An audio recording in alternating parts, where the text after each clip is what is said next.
6 days. So just kind of keep that in mind for your guys' for the party's plans going forward. That if you're trying to squeeze that in, it's not something you can just immediately do for those who have tomes. There's choices. We gotta have like a week-long fucking book club. Mm-hmm. A few people chose tomes. Or manuals or whatever.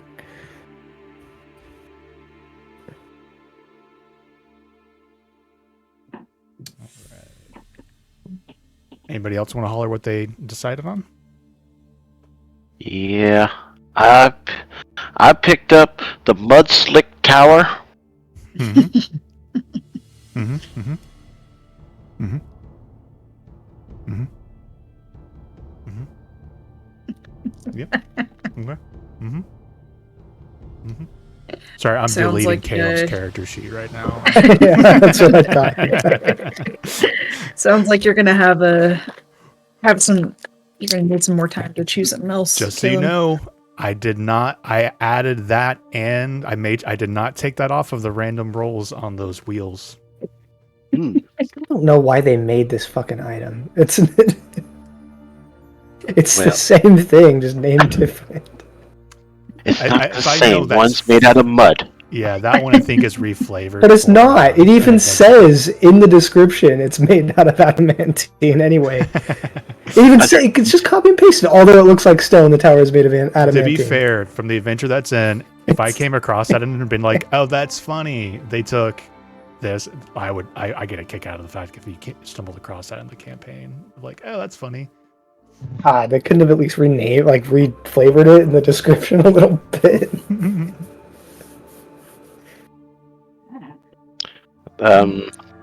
Actually, I'm picking the. That's an interesting one. The Rod of Security. Or Rod of Vacation. Mm-hmm. Yep. So. Sorry, Charlie. Real quick, there was one last wrinkle to the bastard. I've tried so hard to make like in D&D Beyond your character sheets like my mangonel is a +8 to hit or whatever the stat is, right? I can't make a rollable +8, but in your actions you'll see that I put at least the damage, and at least if you click on it, it kind of gives you the information on those weapons. So at least you have something. Okay. +9 to hit. Actions. Yep. Yeah. So you'll start to roll a +9 or a d20 and add 9, but at least you can do damage and stuff, and then click on it and get the rundown of what that item was. So sorry. Wait, so you're doing the Rod of Security. I know you guys had talked about that, and I just briefly peeked at it. No, it's really in there. I have to click on the name, and then down like the bolt range weapon attack +9. Then I just click on that. What? And then it pops up. Wait. No, you're doing D&D Beyond, right? Or the Beyond 20 extension? I don't know how that's working. What? Wait, are you using the sheet or the shortcuts? Yeah. D&D. Well, I'm using the extra sheet or the. So I click on the bastard ballista or ballista, how you want to call it. And then where you have wrote down, it's like range weapon attack +9, and then it has the dice to hit. So I just had to click on that +9. And it came through? Yeah. You guys have no idea. Like, I didn't do that intentionally. I just like copy and pasted some stats. So I'm Isn't like, that great when everything's work. I think Nice. that. Oh, my brain. Well, What's this Caleb the True Heir? He's had that for What are a you talking long time about? now. Is that that is your full name? what are you talking about? Uh-huh. That's been there for like months. I like Really? HP. It really has. I He's just- had it for a long time. I guess I never looked at Roll20. That's so cool. Like, I accidentally did solve it or figure out how to do it, and I didn't do it intentionally. So if you click on it, then you get that idea. And Oh, I rolled an 8. Yes. Cool. what was that for? HP. Oh, yeah. Maybe I'll just need to roll for I did HP. not roll. Hell yeah. That's what we like to see. All right, the rod of security. While holding this rod, because that's not even an attunement item, which is crazy. You use an that's action why I picked activated. The rod that instantly transports you and up to 199 of the willing creatures you can see to paradise that gets an extra in place. You choose that form. The rod instructs you and the other willing creatures. Interesting.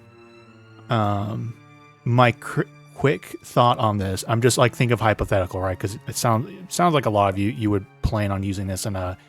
All right, worst case scenario, break glass and get us all out. Keyword here, other willing creatures.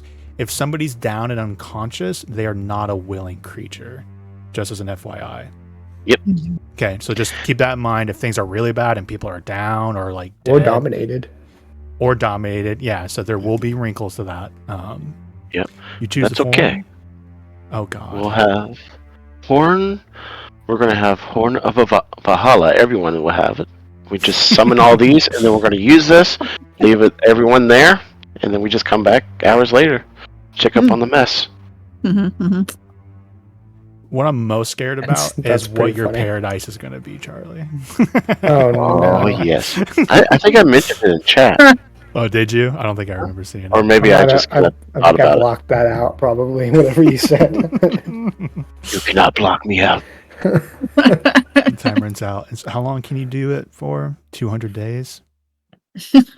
That's so funny. I love it. Do we have to go to your paradise?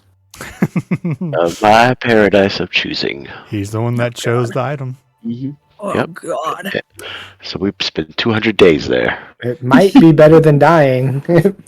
So, I wouldn't say that quite. Charlie mentioned the Horn of Valhalla, and I'll just use as the segue. You all need to decide if you want to do magic items that allow you to like have sidekicks or minions and stuff and add to initiative. You all have seen my opinion where I think it would be a bad idea with how big the party is, and it'll add more to initiative rolls, slowing down combat a little bit more. That said, you all are a pretty optimized party. You're all really good about knowing what's going on and coming up next. So, I've had other parties where the players just like not paying attention, right? And it's like, well, let's explain what's going on. Yes, the guys moved up to you while you were not paying attention. So yeah. So it's your choice. I'm not saying that's the right choice in my opinion. It's just what you guys want for your enjoyment. So if you guys have an opinion, want to spout it out, you're more than welcome to. I don't personally mind like something that adds one creature to the initiative roll, because it's not that much of a time waster, because usually they don't have that much to do. Mm-hmm. But I will say that the Horn of Valhalla really slowed that down. It really slowed that down. So like, I don't really have a problem with, because I think the Horn of Valhalla should got that on a random roll. I'm pretty sure. Yeah, it's it's a great item. Mm-hmm. And the good thing about the Horn of Valhalla, it's a once a week thing, right? So yeah. Does that make it once better a week knowing they only did it because it was like this was the big boss fight? Or does it still like the big boss fight, adding that to it did slow it down a lot? Because I think I'm sure if we talked doing whatever we can to win. Yeah, so in that case, you didn't mind it being used? No. Because and again, they're not complicated creatures. They're berserkers with one attack. Mm-hmm. Yeah, and at least the stat block's ready to go. Really, it's like fine berserkers. Yeah, I don't have a problem with that. But yeah, like something that could summon like 6 creatures every day to combat encounter would be a little tiring. Mm-hmm. Yeah, with each of their own stat blocks, different. Hey, so on that topic, sorry guys. No, it's fine. It's okay. Of summoning things, I want to make my case for the Mask of Orlagun, or whatever, however you say it. Is that the one with the mount? Is that the one you were looking at? Yeah, so it summons one mount. What's it called? It's on the Zentarum thing, the Mask of or something. Orgaun or Orlagun or something. Manchun had it, right? Exactly. It's a Manchun's. And it summons a mount that you can use. I think. Let me have it open here. I think it's once a day. I think And cool. it's a black dragon wormling, which has like 33 HP. So like it's not like a super sturdy mount. Like it's not like OP. Fine. That's fair Yeah. too. Yeah, I'm thinking dragon was gonna be a little more beefier than that. No, No, it's like it's a wormlings are wormling. So pretty it's cool like boys. AC is like 16, and it's like Aren't yeah, they horse HP sized? yeah, it's not that intimidating. Mhm. I'm alright with that. Okay. It has and like any spell that I cast to put on myself, I can also affect it, which I think is really cool because of the like most of the spells I cast on myself are things like mirror image that make it harder to hit, or like the one that allows me to like run farther. Sorry, my mind's I'm all okay over with the that place. personally. And it only has a pretty weak like bite attack and acid breath that I think is like 2d8 or something. But if the issue is action economy, then I would just like not have it do attacks and only use it for like the mounted thing. Because like my thing is that I really want to be able to have something mounted. Like I would love to be able to like come and go, Yes. like on a I little don't think dragon. that's a problem. That's essentially just like an extra attack. Yeah. Mm-hmm. I don't think that's an issue at all. And part of the item is that when I fall, like if someone like kills the black dragon wormling, I can use my reaction to sprout a pair of bat wings to gain a flying speed for 1 minute. I think So that's essentially cool. feather Also, fall. it's really Like a feather- cool feather- that you have feather fall. Manchun's fucking mount. Yeah, I thought that was really cool. But if that's okay with everyone, that would be my first choice. Excellent. Yeah, Yeah, I'm no, cool with I that. think that's cool. I'm good with it. Yeah, so No. I think my biggest takeaway from this is like in the Yeah, like we're I doing hadn't heard now. none of the earlier discussion. Yeah, we're just talking about it, right? And like there was a little bit of like, yeah, doing a lot of the Horn of Valhalla with a lot of guys did slow things down, but that's once a week, so that's not that bad. It's usually used with the like, oh yeah, we want to do everything possible to win mentality. I think what I'm going to take away from this is whenever we get to this next phase again in the future, right? Of like, let's pick out more items.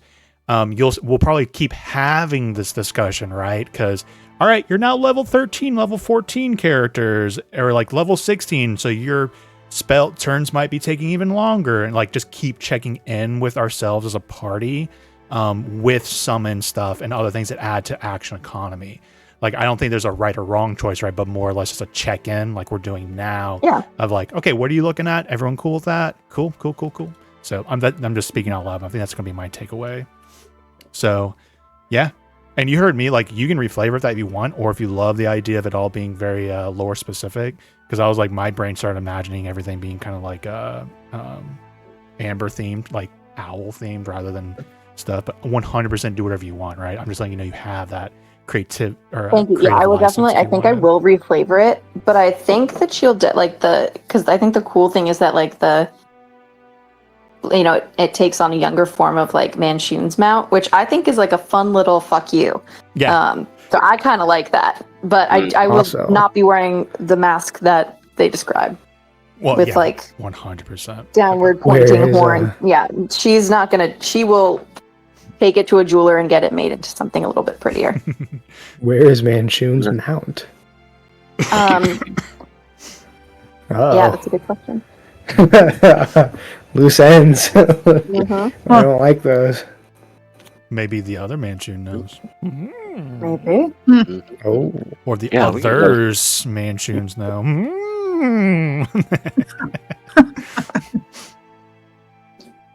The Well. joke there is that you know another Manchun. Or Lord Mhm. technically. I think we got it. Just also bring it back for Thursday who don't know. Okay. Oh, wait, one question on this item because it doesn't specify. Mhm. Part of Wings of the Sky Mage that like when I fall, I sprout the pair of bat wings, which definitely owl wings is way cooler. Or dragon wings, whatever. Gaining a flying speed equal to your walking speed. It says, alternatively, you can use your action to grow these wings. The wings disappear after 1 minute. I feel like that should be limited to like once per short rest, once per long rest. Like, what do you guys think is an appropriate limitation for that? This being one thing to at keep in will mind, is this is a very appropriate. rare item. So in my opinion, very rare is when you guys were breaking mechanics, right? And things are supposed to be OP. So that's my being able opinion to of the gain DM. a flying speed. Yeah. Like I'm not that worried about it. You guys are also like dipping your toes in the Spelljammer. And one thing we're learning through all my different games are doing Spelljammer. Like if you're in the Astral Sea, everyone can fly anyways, right? Not to take that inform you because you guys are not going to always be in the Astral Sea. Who knows where you're going to end up, et cetera, et cetera. But at the end of the day, players getting flying is really not that big of a deal at later levels and stuff. So that's me as the DM. I wanted to get a flying item. Like I was looking at like this, the flying carpet, like other things, because I think that would be like her whole. I love her being like a hyper mobile character, and like I didn't want her to fall behind on that by missing out on the whole flying thing. So that's why I was really, really excited about that. Cool. That's my opinion. If anybody players have an opinion on it, but me as the DM have no issues. Nope, I'm good. No, I could look at flies. That's fair. The one thing I would okay, it does. Sorry, my brain was thinking. I was like, I want to make sure it says reaction for that fall part, and it does say reaction. Yeah, I use your reaction. Yep, cool. I love it. So little it's like featherfall cool / featherfall. fly. Yeah. And that means I don't have to waste a spell on featherfall now. All right, looks like Megan has posted an item, a figurine of wondrous power, and you're getting the obsidian steed one. So let's see. The point of the ground physically the figure becomes a living creature. The space for the creature appear caused by other forms. If there's enough space for the creature, the figure doesn't become a creature. The creature is friendly to you and your companions, understands your language, and obeys your blah blah. If you issue no commands, the creature defends itself but takes no other actions.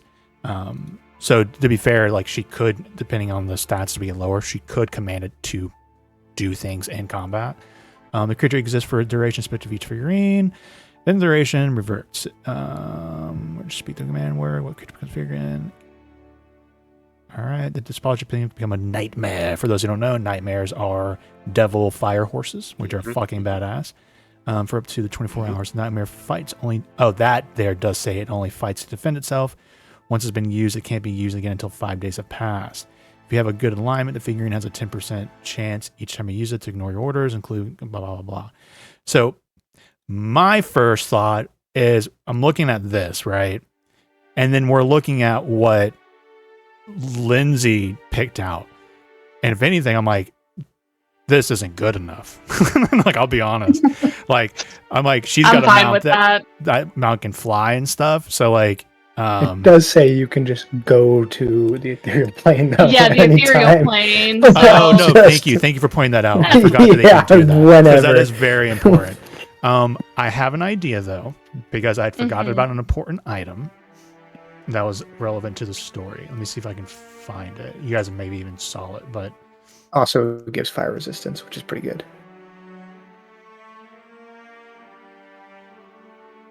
And 10 feet of bright light. Where is it? The Paraghosts had a special saddle for his favorite winged harness.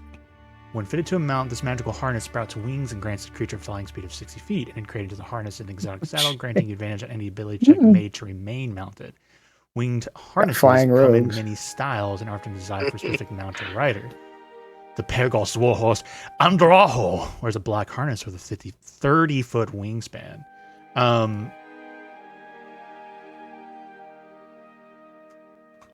So I'm wondering. Dude, Hiromi has a horseshoes of speed that I got forever ago, so you can totally have those if you do that. Yeah. So there might be ways to forgot about those. Upgrade it more. At my ride. It's increase the creature's walking speed by 30 feet.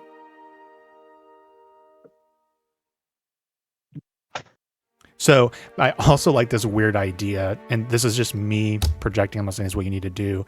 Of when you guys were leaving the battlefield, maybe the horse showed up. Like, I sensed a Paraghost upon this ship, and he like shows up with that on it. It could be the nightmare itself and turns into it. Like that could be how you get it, or it can just be completely detached from that.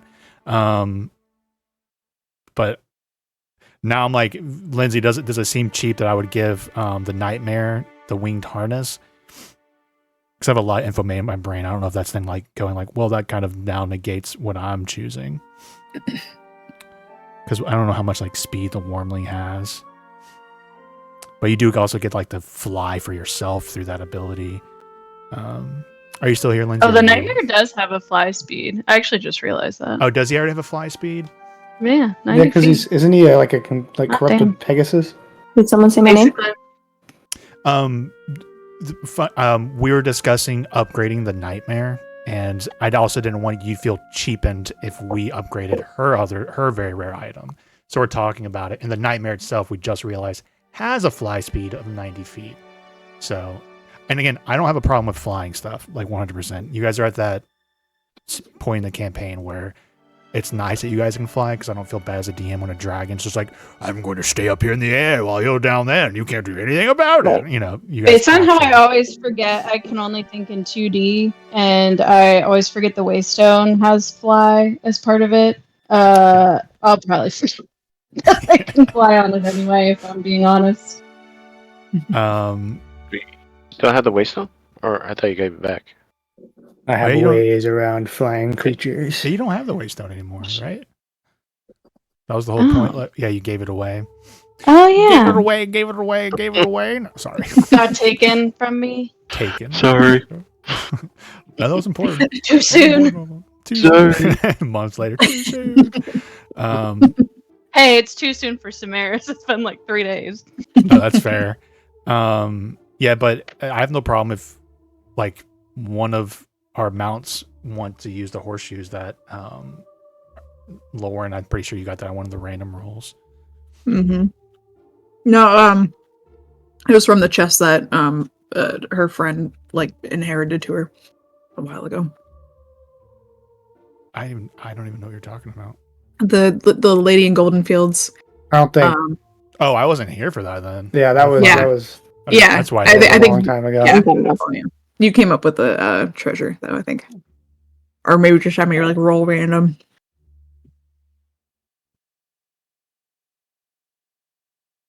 Okay. I also just realized. Sorry, the other very rare figurine is prehistoric figurine of wondrous power, which gives you a triceratops. Yes. And normally I'm not that Oh into my mixing God. dinosaurs in D&D. We The triceratops has always been my favorite dinosaur. Yep. I'll think about it. we've had an interesting experience with the T-Rex recently. I'll have you. Yeah, it it didn't go very well. sounds like people or the party and mounts and stuff and that little bit of extra action economy, no big issue. So yeah, I think just decide which ones you want to take. Yeah, cool. A flying nightmare does sound pretty badass for Samaris. Yeah, yeah. Flying I think dragon that's and what a flying you would fucking- pick.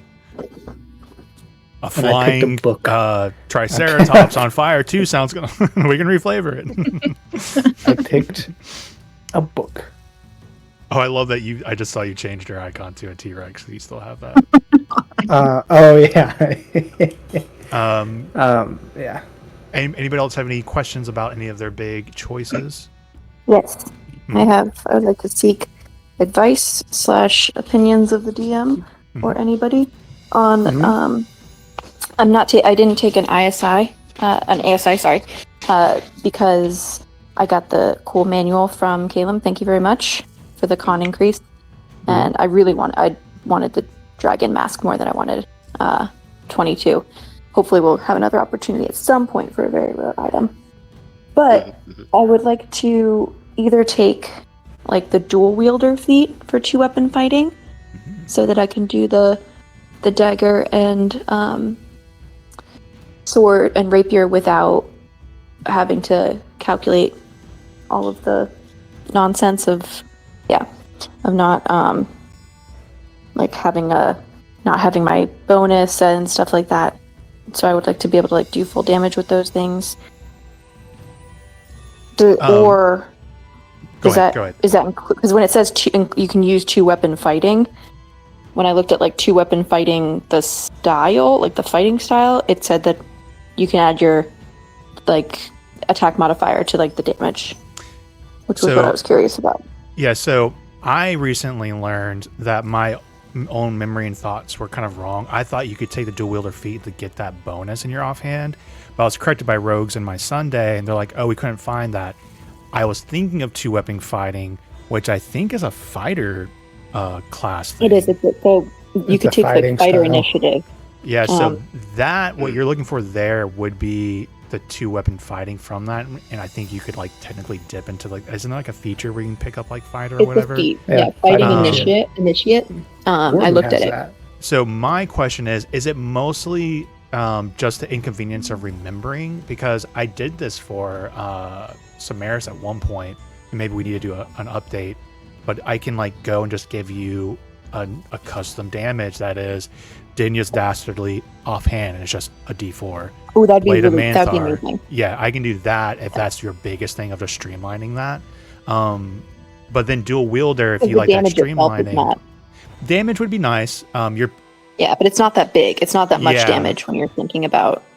Dual wielder could be nice for you though if you like the idea of going from two. Because and for me, that smooths out the whole like, well, you have two weapons in your hands and you're trying to switch it to two daggers. If you picked up the dual wielder, you can go from turn going, I have two daggers, or like Blade of Manthar dagger, to two crossbows in the next turn with that. Which, like, yes, but I mostly, like, she always has her rapier in one hand and she only really ever between the dagger and the crossbow in the other. So I never really have that instance. Yeah, so probably not a big bonus from that. I guess it comes down to if you like the AC bonus, in my opinion. Yeah. Okay, so that one's out. I don't qualify for fighting initiate because I don't have proficiency with any martial weapons. Because I don't think, because I only have finesse weapons, right? And like light, simple weapons. I see longsword and rapier, and longsword I believe is technically a martial weapon. Okay, so I could, unless it says like martial weapons as a category, or unless it says a martial weapon. I think it's like, it says proficiency with a martial weapon. A martial, then you're good to go. Yep. Raw, you're good to go for sure. Okay. Or let me just double check, but I'm pretty sure longsword is martial. Fighting longsword D&D. Martial melee weapon. Yep. Okay. Cool. So I was thinking of either that, the two weapon fighting, but again, that's mostly for like that memory thing. Rob, just we're getting an echo from you. Yeah. Okay. Thanks. So the other ones I was considering, I still have an echo. Are you here? Rob, are you here? He may have stepped away, and that's why his microphone's like close to a speaker or something. Oh yeah. You might can turn him down for a second.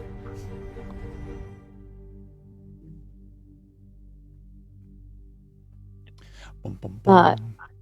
So I was looking at either Piercer or Elven Accuracy as a way to like increase my damage rolls for feats. Those were my other. I think options. My rogues I'm not sure which one's better. Piercer, which I thought was that was a clever change. Because almost all of my damage is piercing. Mm-hmm. And then Elven Accuracy is the other one. Elven Accuracy. Mm-hmm.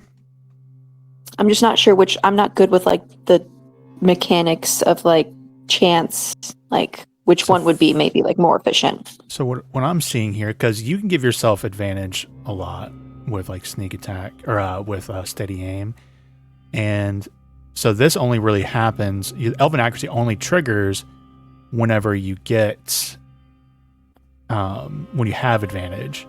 So I think on the surface, Piercer is just much better in and out because you don't need to have advantage. You just do it if you hit and it's piercing. And almost, I think you said like your bow's definitely piercing, and the rapier might be piercing. And then you get that. If you score a critical hit, it's an extra bonus. I think Piercer is I can't think of any reason why Elven Accuracy would have any better benefits. Honestly, I mean, the half of, the increasing anything by one is always kind of like a wash because all of mine are already even. So that's not gonna do much. But yeah, so it was mostly determining on like which one is gonna have a better help with damage. So okay, I think I'm gonna take Piercer. I will let you know if I decide otherwise. Okay. There was one other that I know. I knew I was forgetting something. Okay. The other one was mounted combatant. Was the other last feat I was considering. Which is I was only going to do if that was the item that I got. I don't know if this is something that you would consider off the table, but it looked really, really cool. While you're mounted and aren't incapacitated, I gain the following benefits. I don't know if you can put it in the chat. There you go. Let's see. Sorry, just to chime in. Have you considered sharpshooter? I was away. I don't know if the conversation came up. Sorry, say that one more time, Rob. I had you low. Have you considered sharpshooter? I stepped away for a minute, so I don't know if that came up or not. And to be fair, no. I used to ban sharpshooter, but I've opened that back up too. So I don't know if that's been clear. And great weapon.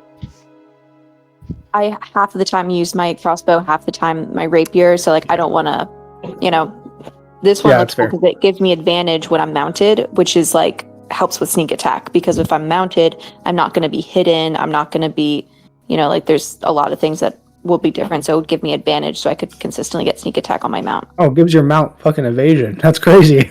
Exactly, right? How cool is that? It seems very flavored to to Lorelei and a ethereal kind of mount.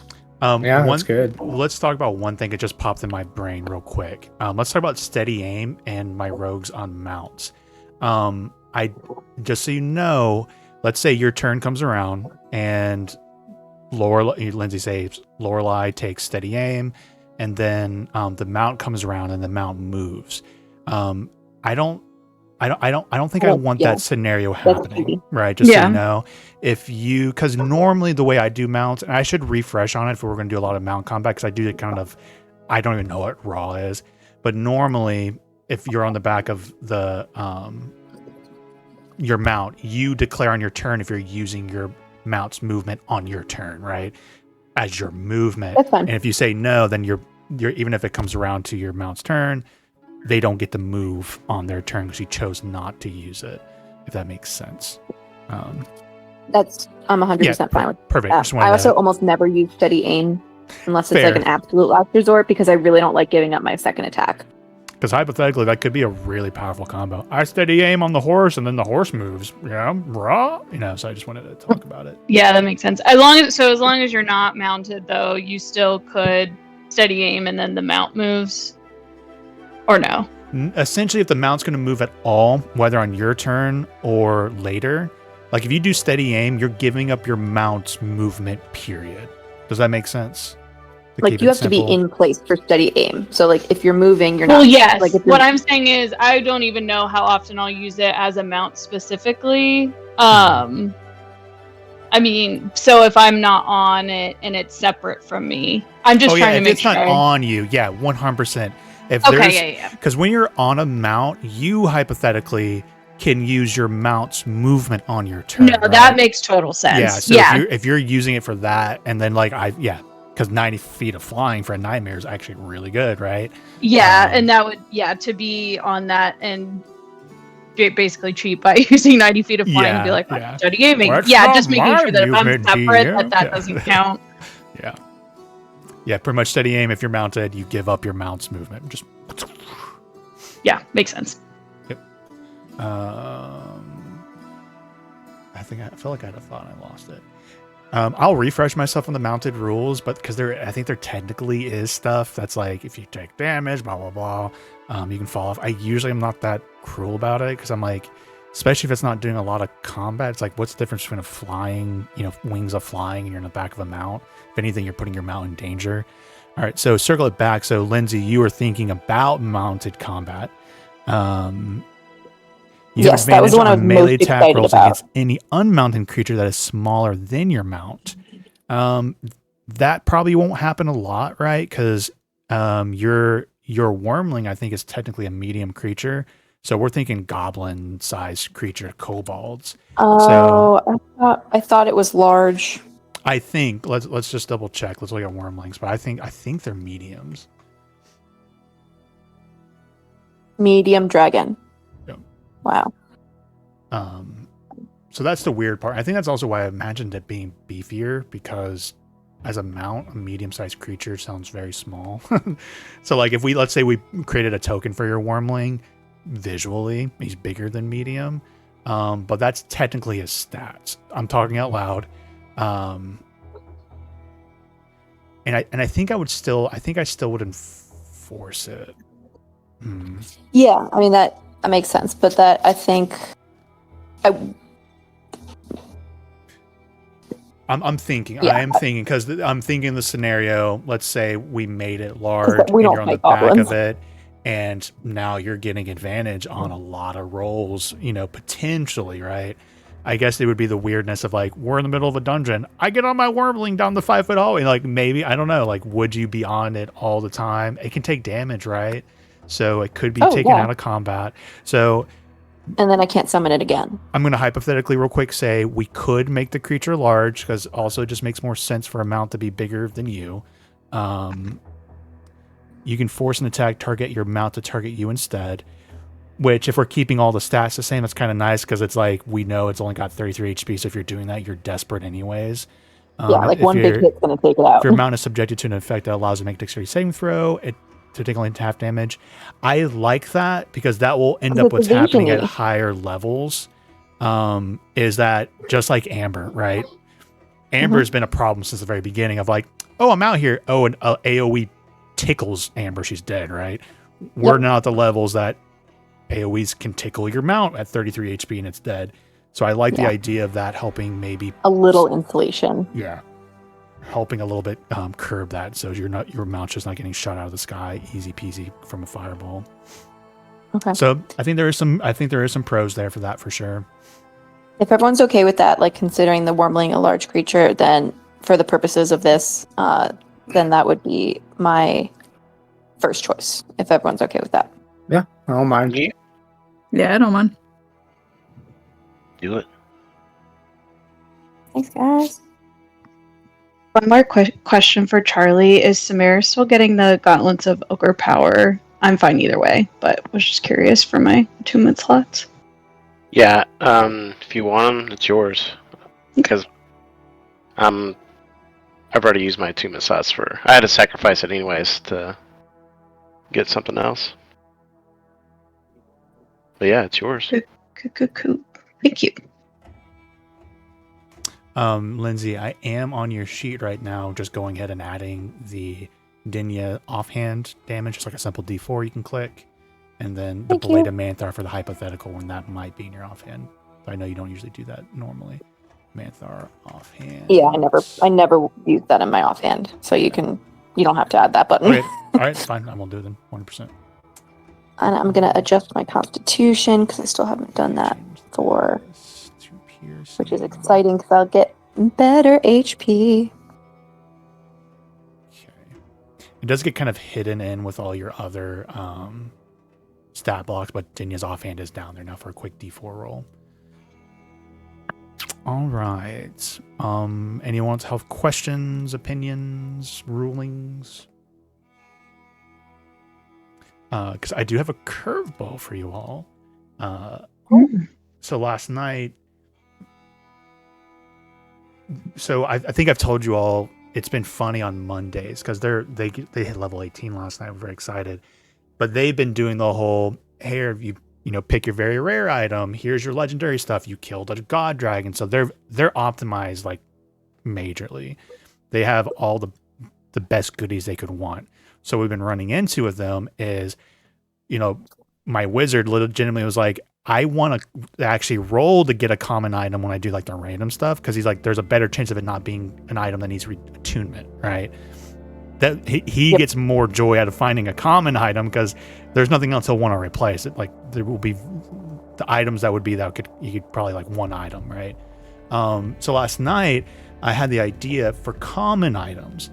So I'm trying to figure out ways to create some more freedom there. So when we started last night, I allowed them to do a free roll on the common just to, break in the wheels and use my new toys. So the example I'm going to use is Orc my Barbarian. He rolled and got Smoldering Armor. Yeah. So cool. This is what he's got. He's got a legendary axe. he has a +3 armor. So like, why would he ever use smoldering armor? So what we did is he can take that feature of the smoldering armor and add it to his +3 badass chain armor. So now he has +3 smoldering chain armor is what it becomes. So at least for common, I'm enjoying this idea because I think I did it for some items too that were like it required attunement. I'm like, that's stupid. No, that's such a mundane thing that it should not require attunement. So we just like ignored it. So this is the kind of flexibility I'm going to try and have with common for sure. Maybe uncommon, but being able to go like, man, I have the Blade of Manthar, but yours is maybe different because Blade of Manthar is an upgradable dragon breath weapon, right? Technically, so it already has the upgrade ability. But let's say you have a +2 I gotta get one more bow. dragon to breathe on me for the legendary.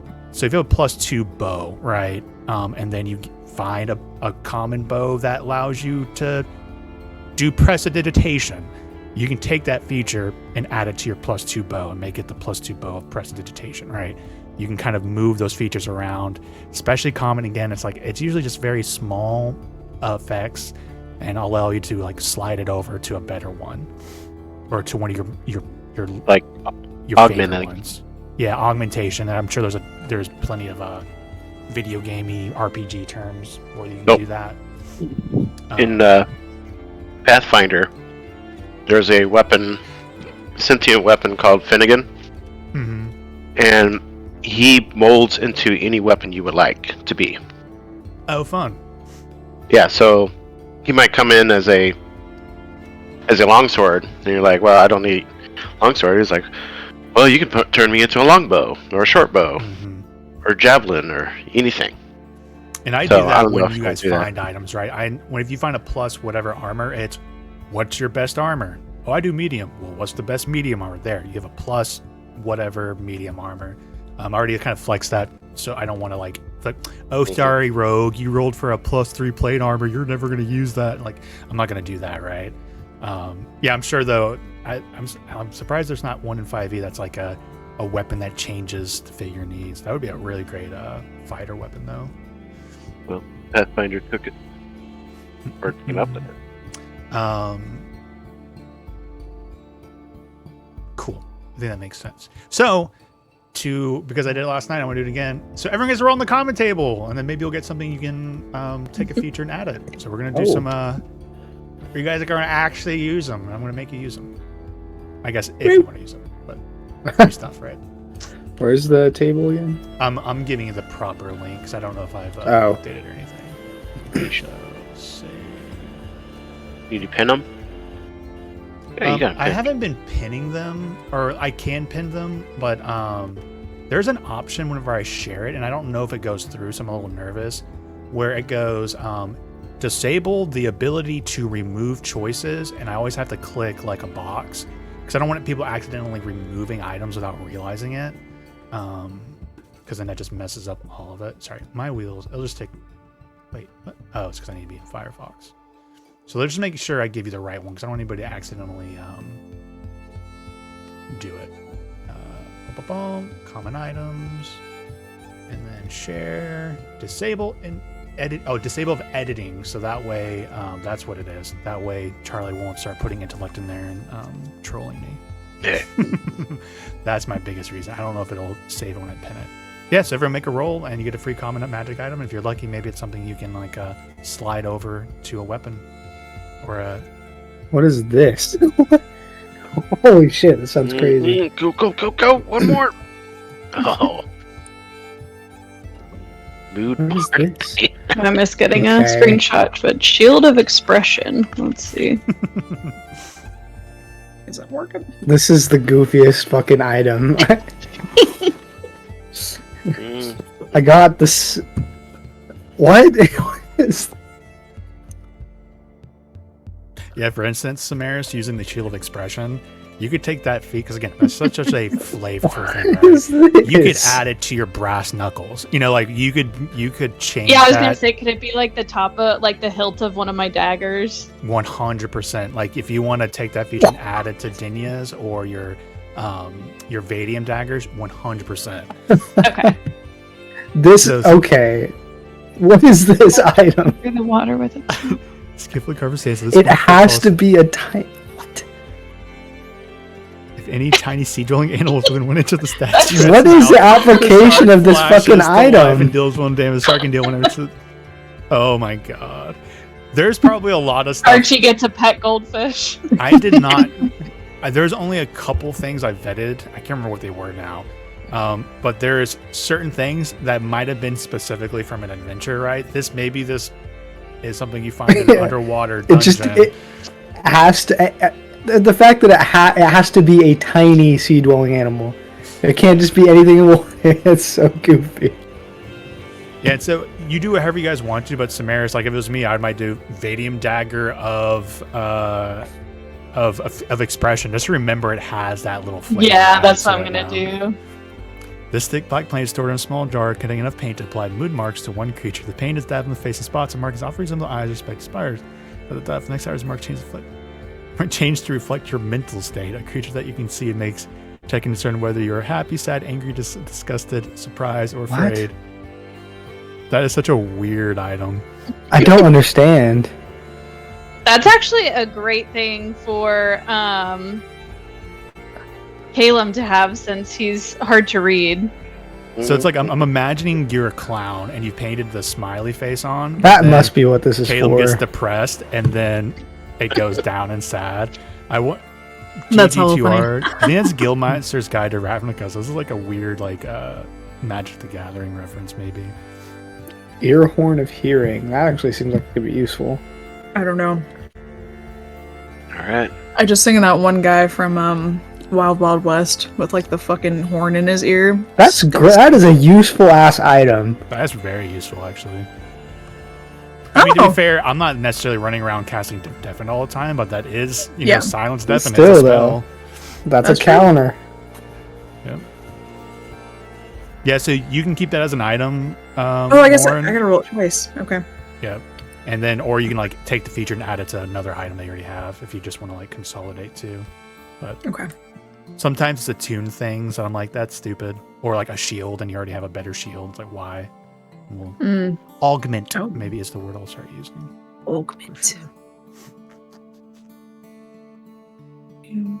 Yeah, I'm going to go through the wheels though and properly vet, because as you rolled on that legendary thing, stuff like Blackstaff should not be on there.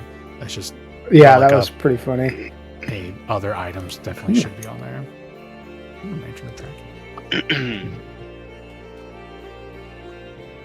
Lantaron.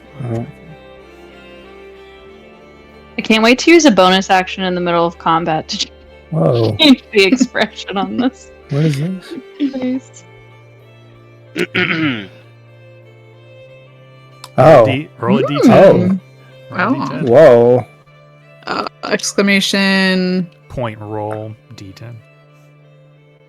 Lauren over here getting that's handy. Maybe. Wait, do I type out roll? Exclamation point roll space D10. Oh, roll space D10. Celestials. Well, I love so you never know. I'm projecting my narrative here, but I love Archie getting this, and then he's just like seeing Hiromi. He's like, huh. But he's not smart enough to put it together. His fucking intelligence of 13. You have a lantern of tracking of celestials. Okay. Archie, this isn't what I meant when I said you need to find Jesus. What do you mean? I bought this because you said so. He's like, they sell this for 500 gold. It's like the worst item. All right, so follow up. Swindled. Any last questions about magic items? Magic items. Going once, going twice. Well, what did we discuss about the golem? I'm trying to remember. Oh, yeah. So I wanted to talk about to everyone first about potential, action economy. So Charlie got through the dungeon. So I love this as a reward because you guys earned it and it was in the module. I didn't want to take it out. Is it Manual of Golems, right? Manual of Golem, yep. Yeah. So he can create a golem. and essentially he can have a sidekick and use the golem. I love it says a creature that can't use a main of golems attempts to read it takes 66. Yeah. What? It hurts my brain. Like what determines that someone can read it? Anyways, I'm not that worried about it. So the discussion was, do we want to have this in the action economy? Because him hypothetically bringing it into the combat, because that's his biggest thing. So let's look what a golem is. Because what does it say what kind it is, Charlie? Oh my Clay. god. You can make a clay golem. Yeah. What the fuck? This is the start of my clay golem. As I'm molding it. That is I love that you have. Girl. I'm surprised. I was gonna say we have Mariana, the new and improved Mariana, and then this. Well, I did type in sexy clay golem. Nothing came up. I was like, gosh, dang it. So, yeah. I am going through this. So, oh, I just realized it's a one-time thing. When you finish creating the golem, the book is consumed in Eldritch Flame. That's good to know that you can't just like keep making them.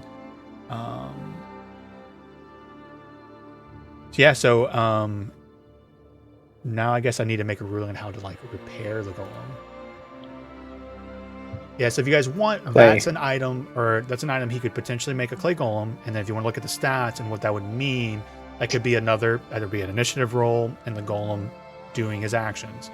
HP 133, AC 14, speed only 20, but like he would be a part of it, making multi-attacks. Technically he can cast like haste on himself, so it would take up multiple rolls. An item like this, I don't know if I've done this with you all, I don't know.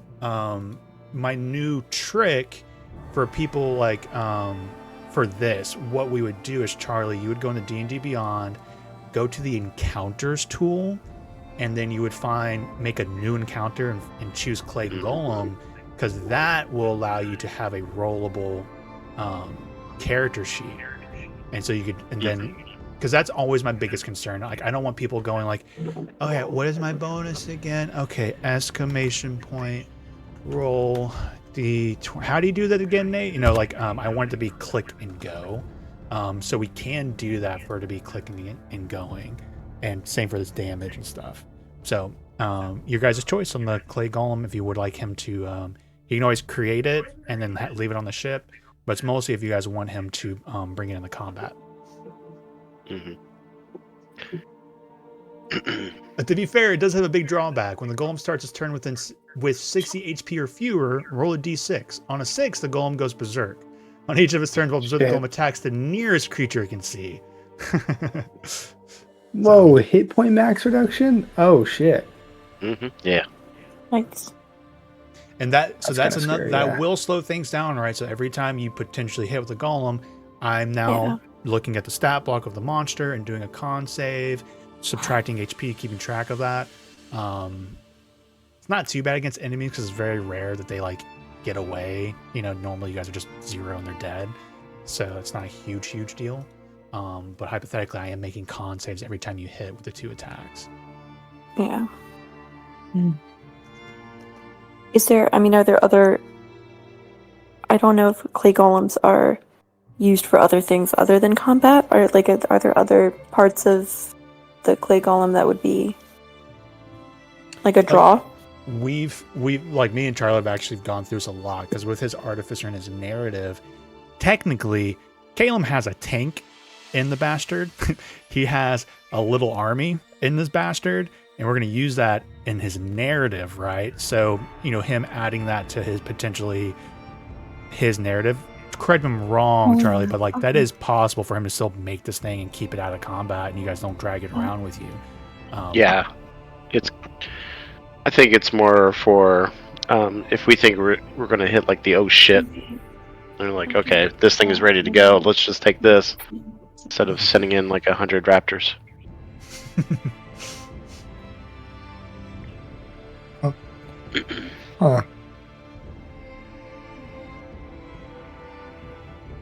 Like, my impression is that it would be more tedious than useful. Its speed's only 20. You can haste it one time and double it up. So it's mostly like also wasting time maybe running and chasing things down on the map. As you guys seen, I am pretty tactical with my smart people, and they'll back up. So maybe that it could be tedious and just kind of wasted time because it's not like it has a ranged attack or anything. But I guess hypothetically, if it's your thing, Charlie, you could be like, well, I do your teleportation thing and move it over there. The vortex warp. That's what exactly I was going to do. Yeah. Does it have to be a medium or smaller creature for vortex warp? I'm trying to read. Well, just another creature you can see within the range. Occupy space. You choose. Space must be a surface or in a liquid that can support the target without the target having to squeeze. Okay. Yeah. So anything. And that again, I'm not trying to steer a certain way, but the pros and cons there I'm thinking is, let's say you are chasing a guy and this thing's moving 20 feet. You as Calum are now feeling, okay, should I vortex warp my golem, or am I just going to be, doing firebolt anyways because we're just trying to kill the guy and he's right there? It's not like you're trying to get like a sneak attack rogue in closer. I don't know. Nah, I'll just vortex warp him in front of a door and say, guard that door. Smart. Yeah. So it sounds like Charlie has creative. So it sounds like Charlie has creative thoughts for it, so it won't be just kind of wasting space. And also, sounds like Charlie, you were like thinking of just using it for the big. Okay, we're about to go into Face Strahd or whatever it is, and bringing it for those kind of occasions. Yeah, pretty much anything really. That's gonna be like oh shit moment. Doesn't have to be good Strahd. Do you imagine you're still taking it everywhere with you? Like, does that make sense? Not everywhere. Okay. So, anybody have any opinions, considerations, comments for Golem and Caleb? Nope. Sounds like you have like a lot of like Nate was saying, like creative ideas about like different like cool ways to use it other than just like something that's summoned to get an extra couple attacks in during like a combat and stuff. So and if it's like really a slog, like during combat, like we can always like address it then. But if it doesn't sound like it's gonna be too terrible about that. Nah, I'll just use it on no shit moments. If you want to add the spell gem, the bloodstone, to your inventory, I kept it in mind so I wouldn't forget. But Archie doesn't need it or want it, so you can have it. Sounds like you're talking to Caleb. Yes. Okay, yeah. You said it. What is it again? It's a spell gem, a bloodstone. It's a rare item. Remember? Yeah. That's like where you store the spell in there. I believe so. Everyone's who's getting summons, their mounts, their minions. Do you guys want to send me token art? Let's go ahead and do it while we're thinking about it, since we're doing like logistics. Don't forget Hiromi's token art. Oh yeah, I forgot you sent me updated. Thank you for the reminder. Let's see. I'm trying to find a nice golem. Sexy golem. Come on. Can people draw sexy golems? Sounds like someone's got a commission coming in. Like no one wants to get off their ass and draw sexy golems these days. What is this world coming to this generation? Wait, I think I found one. Honestly, I'm surprised. Could it be like a tall, buff woman dominatrix golem? Look.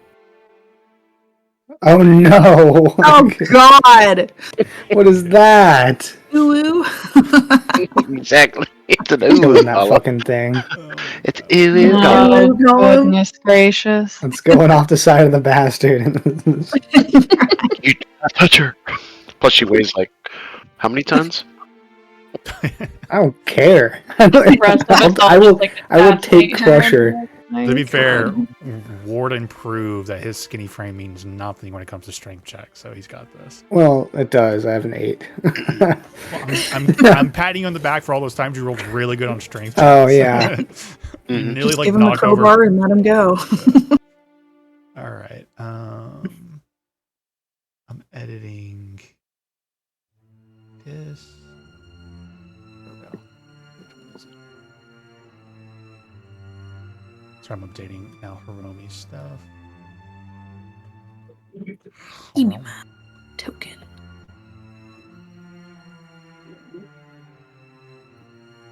This. I bet I can find you a sexy golem. Give me 2 seconds. Alrighty. Okay, I just Is your algorithm already tuned to this? Open up my bookmark tab. Yeah, you're like, yeah, let me Google. I don't just Let me just not saved on my search. computer. Yeah, it might take me a minute, you know. Never searched for anything like this before. I found kind of a cool one. Off the bat. I think cute. Here's a simple one. Oh, that's cute. I kind of like that. I actually really like him. Oh, Okay. No, it doesn't looks like have, a to, Roger. have to have tits, you know? It could just look like that. Hey, It doesn't have to. Hey. Requirements for tits. That's like number one. Like, Everything else behind it, not a problem. at least it's not a fucking flesh golem. Ew, that'd be Ooh. gross. Oh God, why'd you say I just that? think- You can hear Well, it it. isn't, so there's nothing he can do about it. Mhm. I don't know. I just think about the golem from Baldur's Gate 3. What was his name? Was his name Flesh? I don't know. Was if that his I remember name? Oh. meeting him. It's in the Balthazar? sewers. Yeah, where he gave you the bell to summon him. I'm pretty sure his name is. Was it Flesh? I can't remember. Your token is upgraded, Yes. Lord Aromi. All right, let's. I'm not going to spend too much time on this, so because I know we're all not just want to sit around and wait. People make tokens, but if you have something, my Mountie people, or you guys want to send it to me later? I'll send you my Send it to bottle you. later. I'm just putting it together, but you don't have to wait for me. Okay, so you're going to send me one shortly, Lindsay. Are you going to be doing one right now, or are you just going to do one later? No, I don't have one prepared. I'll try and find something and What is send you. ew? No. Sexy Who flesh makes this shit? Ew, people. I am getting a Twitch strike down currently. FBI watch list popped up. FBI watch list.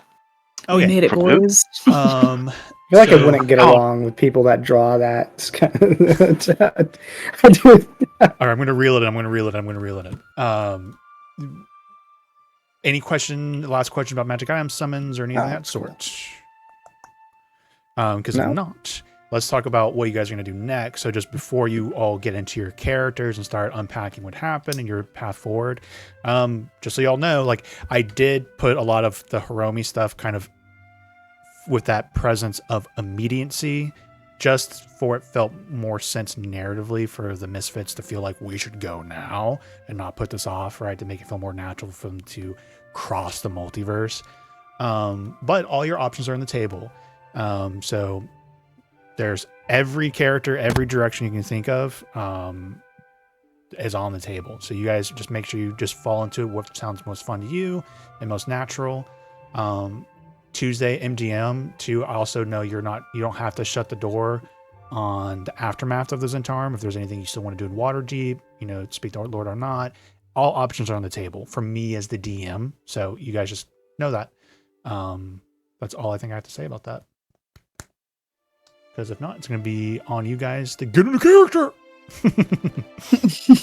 I've been in character. Oh, I accidentally clicked on that picture and made it big.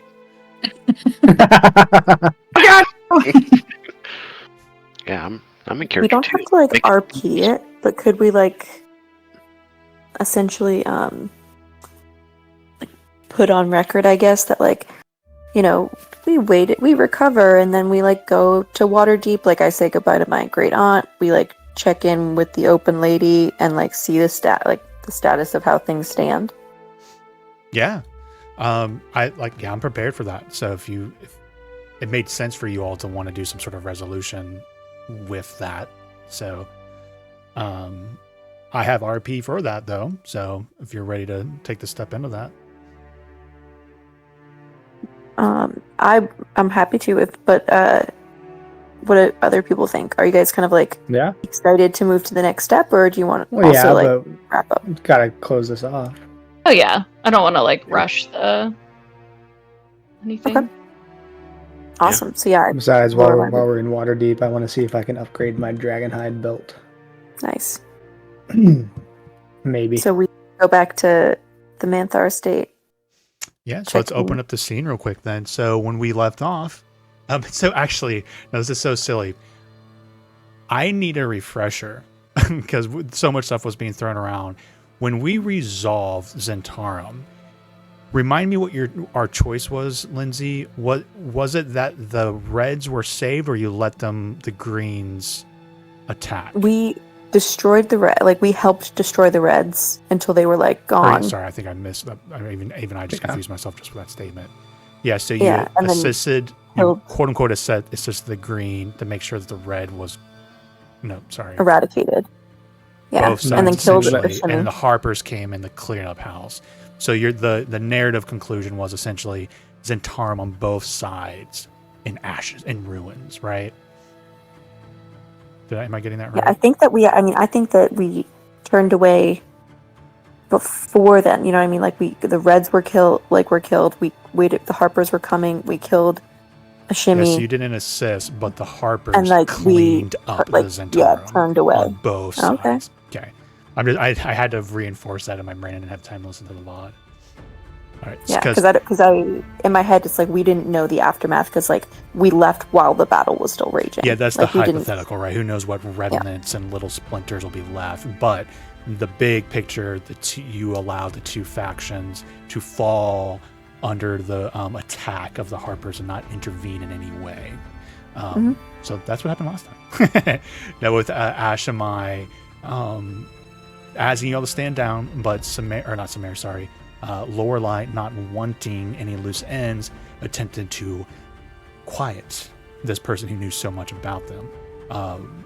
Initiative rolls and a powerful ability to teleport away and the lack of like counter spells and such, Ashamai disappeared. You all fled to a teleportation circle, getting you up onto the battle where the bastard came sailing in for the rescue, and you all got on top of the bastard and started influencing the fight. Samaris, seeming to have the iron will, perhaps, or something about your morality, determination, liked Samaris, and so was kind of with her in that moment. Samaris let determination loose to get revenge on Ashamai, who had killed seemingly permanently the Paraghost and Manchun's bodies, and Fazul's. I'm trying to remember how Fazul's body got destroyed. Was that just Ishka? I don't remember I don't think Ashamai went and did the little needle thing on him, did she? Yeah, she did. Did she? Yeah, so all three bodies were turned to ash at some point, right? But then a determination goes, and you guys watch as a little finger of Ashamai in the distance before the Harpers that she triggered to attack just gets decapitated by determination, who has returned. And as a friendly reminder, Samaris does have multiple souls, of the Paraghost upon her person. And you left the battlefield to create some distance, and Calum had taken the spell jamming Waystone silver ship into the atmosphere. So you're now kind of floating above the surface of the world of Toro, looking back, recovering. Definitely gotten a long rest in. Do you want to step into characters here, or do you want to go ahead and fast forward to Waterdeep? Because you guys as characters too haven't really had a chance to kind of slow down, right? And be like, yo. So I want to make sure you guys have that space if you want it. But I'm going to shut up now.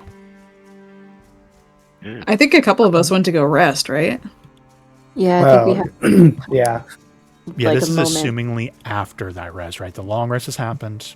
You guys are still floating above this. 8 hours have passed, and you're chilling, standing here, you're thinking about what you want to do next.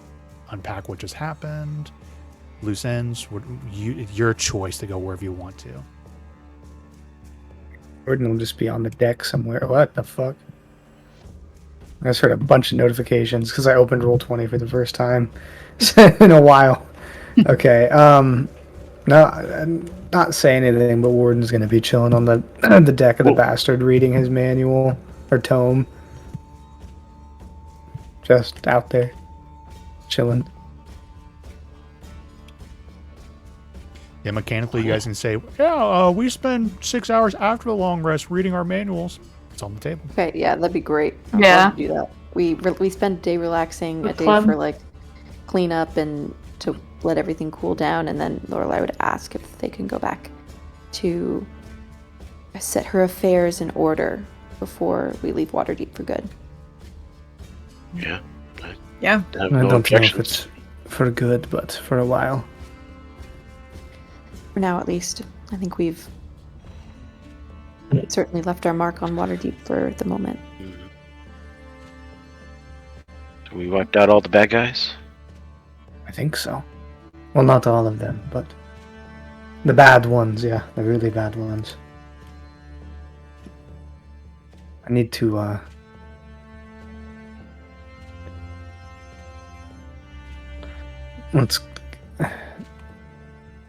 need to do something, so it's not that important, but yeah.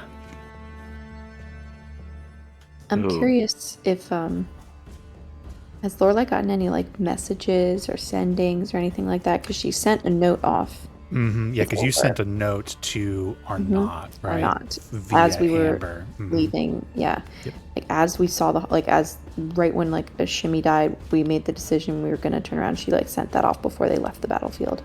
To him, telling him that like the Harpers were there, the Greens are falling. Like essentially, do what you need to do. Always stay on top, kind of thing. Mm-hmm. Yeah, during the long rest, you would 100% get a sending from Arnott. Just give me a moment to think about exactly what he would say. Received a letter. Sounds like success. Harper involvement. Interesting. Hearing reports of the battle ended. I hope you and your friends are well. Would love to talk and unpack what occurred, if you have the time. Would love to talk about what? Unpack what happened. Oh, okay. With fondness. You can respond to this bit. She would respond essentially saying that we're all okay. We did manage to kill Manchun and Fazul, and the Paragoths died to... in my note I did include that Ashemi was a traitor to the Paragost. Okay. And that, so I would respond that everyone's okay. All of the big enemies are dead, and won't be coming back. I'll be at Waterdeep. I'll be in Waterdeep tomorrow. To set our affairs in order, and we can talk then. He will send you another sending. Still in council with the Open Lady. If you would like to, we have arranged a time for third bell in the afternoon. If that works for you and you. Shall we call? Yes, we'll plan to call upon the Open Lady at that time. I'm going to assume that we go to her. She doesn't come to us. I love that. Excellent. And she, say it very nicely with like, with warmest regards and love, blah, blah, blah, and stuff. Okay. All right, so you have secured a third bell in the afternoon appointment with the Open Lady. Right. And or not. I will mention that to everyone after the really long rest and decompressing time and stuff like that. Maybe dinner the next day after, she would tell everyone. The open lady has been in council with Arnott and some others in the aftermath. They would like to speak with us. Oh, and don't freak out when you see Lord Arnott. Right, yes. Startling resemblance to Manchun. Just ignore it. Okay. I still don't think he's trustworthy, but, at this point, I think it's just bias. I would tend to agree. Also, you have, personal reasons to distrust Arnott. It seems like even clearly he that face and voice has very negative. Yeah. Yeah. So, what are they, like brothers or something? Yeah. Twin brothers? Clones. Yeah, they're I think clones. it's that one. They're clones of the same person. Oh. Aren't Wait, there more I was clones out there? kidding. No, you were You correct. killed your boyfriend's clone? You mean the evil Cold-hearted. clone. We killed the evil It clone. was like a soap opera. I know, right? Evil Wow. clones. Also, What if he's you? not my boyfriend. Oh, But what if you Okay. killed your boyfriend and Insight they check. exactly take inside check. Go ahead. I don't think I need to roll an insight check. Using my brain power. No. Archie's Oh. brain, he says blood starts coming out of his nose. To be fair, you have a +4 insight, so it's not like you're like a terrible stat or anything. Right, yeah, that's true. I'll say this. This is very true. In even a low insight check would Lorelai looks like derisive at the idea of Arnott just being like Situationship. a boyfriend. Oh, situationship. Oh, it's Oh. like So one night stand I've kind had of thing. quite a few of those before. I'd say it's probably the opposite of a one night stand. So 2 night stands. I'm thinking more Lifelong like a partnership. yeah, kind like of. a 20-year stand, Caleb. Yeah, Ooh. just Ooh. that. Yeah. Exactly. Oh, boyfriend with benefits. Gotcha. Or open Partner. relationship. That's it. Partner with benefits. Yeah. Okay. What? That's what me and Prolux's mom is. Mhm. We know. That just sounds like a relationship to me. No? If anyone wants to roll an insight check on Archie, feel free to. Do we need to? I would like to, even though I know He's telling the truth, baby. I want to see if Archie's That's a falling in love. 17. It's been a while since we've done inter-party stuff. Just remember, Aw. it's kind of up to you guys who are in the situation Right. if you want calls or not. It's up to you. Oh, I mean, to Archie, he is 100% in belief that that's what it is, but that's his side. So take that with a grain of salt. Side chick? Oof. Lorelai Yeah. I just send her a raven when I'm back in town. Lorelai would answer Warden when he's like, "Isn't that just a relationship?" He'd say, "We are very important to one another. That does not mean that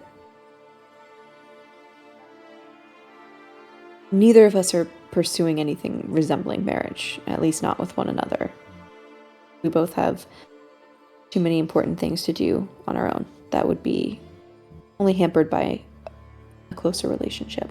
Trust him. He's my partner in many things, but no. I am the head of my house. I will never go be married and become subsumed under another house." All right. We'll take your word for it. Long story short, Dating yes, it's an the open evil clone twin's relationship. brother. Okay. So any other surprises? Who's this open lady? The leader of Waterdeep, one of the late lord. There is a council of lords and ladies of Waterdeep that are secret, so that way people can't bribe them and corrupt them, and they aren't attacked or targets of assassination. So their identities are hidden, with the exception of the Open Lady, the one lady who openly acknowledges that she is a ruler on this council and is the face of the council. She takes great risk by doing so. Lords and ladies, you say. Caleb, you're gonna fit right in. She's open, right? Open. That's why it's in her title. Of course, she's open. Right. I genuinely be cautious. Yeah. It's okay. I'm not interested, anyways. It's probably Be very good. respectful, everyone. She's kind of a big deal. I don't know. This would be good practice. I don't know what the cities are like wherever you're from, but I don't know if they make them this big. It's a big city. I actually don't know if that's true or not. Oh, trust me, our cities are plenty big. Yeah. I don't think you've seen No, I haven't. Barovia. With the Mega Barovia. I don't know what that means. Or just on Corel. Sand. The Jewel of Scorpion. Marquette. Sounds like home. Mm-hmm. Blazing sun as far as the eye can see. Giant scorpions. I already said scorpions. Oh, I didn't hear you. That's okay. And squids. Big red elephants. Although I guess we Yeah, the red elephant. The crystal elephant. They'll get you. And crabs with big dicks. Yep. Yep. It took me down. Underwater cities. We've taken them to Ank'Harel. Gosh, we really drank a lot that week, didn't we? I don't remember. I think we had to.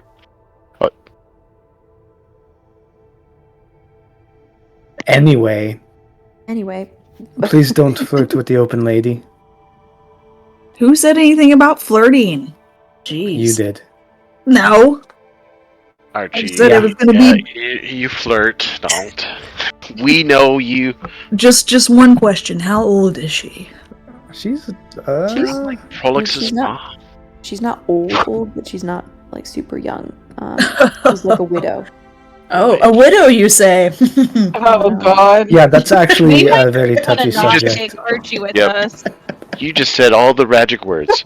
Yeah, don't. bring Middle-aged widow? You don't say. Yeah, but like Old but not too old. he got like murdered or something. I wouldn't. I think by Shimmy. I think Shimmy was something. very involved in that. Oh, well, I mean, we killed a shimmy, so we're already in her good graces. You know what? That's a good point. I think the Open Lady will actually like us even more for that. Yeah, I just you're think welcome. that. Oh, we killed the woman that might have been involved with your husband's death. Bang me. I mean, As you a never bad know. Angle. No. Have you ever tried? I mean, I don't want to make any assumptions, but you might want to put yourself out there, physically, more presentably. You might get some luck. I was thinking more just as a, closure for the Open Lady. Let her know that she was right about Shimmy being a terrible person. No, of course. betrayed us and- no. Yeah, No. we could tell her, yeah. Yeah, Archie's Obviously closer. get that stuff out of the way. I don't think I'm even capable of cleaning up right now. I don't have much fur left. It's kind of all Yeah. gone. We can tell. Yeah. Yeah, what does Warden look like after a long tell rest? us. Are we doing He's like all exposed fucking Oh heart and my stuff? Or- god. You need a. Oh yeah, I mean he's clothed. I think he's just.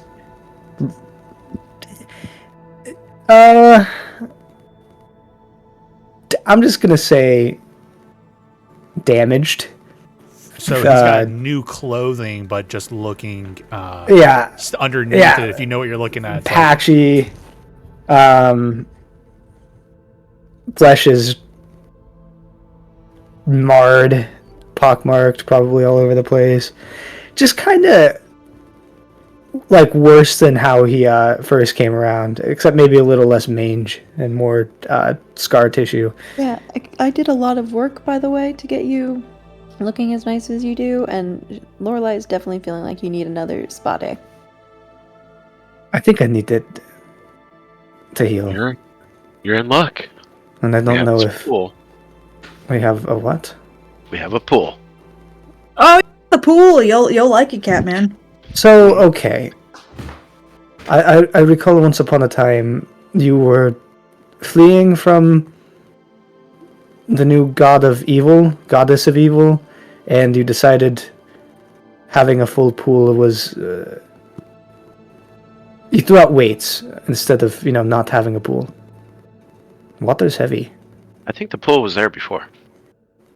Mm-hmm, Yeah, I know that's what I'm saying. Mhm. Could have gotten rid of the pool. Yes, but Instead we of fresh need the weights. pool. Yes, we need the pool. Okay. It's called relaxing. Also, Don't it know the helps us meaning of float. it. I don't know if you've studied physics before, but Oh, Do you want to tell him, Charlie, the new little extra? yeah, I'll tell him the new extra, but I'm like, what's wrong, Warden? You don't like water? Oh, I bet that's it. Mhm. Cat water. I didn't Actually, think about it. Actually, I'm. Oh my I'm god, fine you with can't water. swim? I have a ring of swimming, actually, even if I couldn't, and I can run on water. Well, So, obviously you've been doing more running than in the water. Here we go. The What? swimming pool actually has a. Oh, You don't have to swim in there, but when a creature takes a short fine rest with- in or around the swimming pool, they receive a +2 to each hit die rolled during the short rest. Whoa. I'm fine with fancy, water. fancy. It's like a healing pool. Don't much like being submerged, I guess, but Yeah, spa day right there. But we once had a spa day in a Cloud Giant's tower. That was nice. Oh yeah. Good old Zephy. No, as if yeah. Wonder Smears how like he's looks doing. him up and down and is like, I take it that wasn't recent. No, Well, mate, no, that was a do you long need time like ago. a bucket and like a rag or something? I'm not there. I'm not there. I don't know if you saw what happened to me, No, I saw. and like what happened a week before what just happened to me. I think I look okay given that. Does it like grow back, or is It that like might. it might? Just shave it. I would just shave it, bud. That's I got disintegrated. Give me Well, a yeah. fucking break.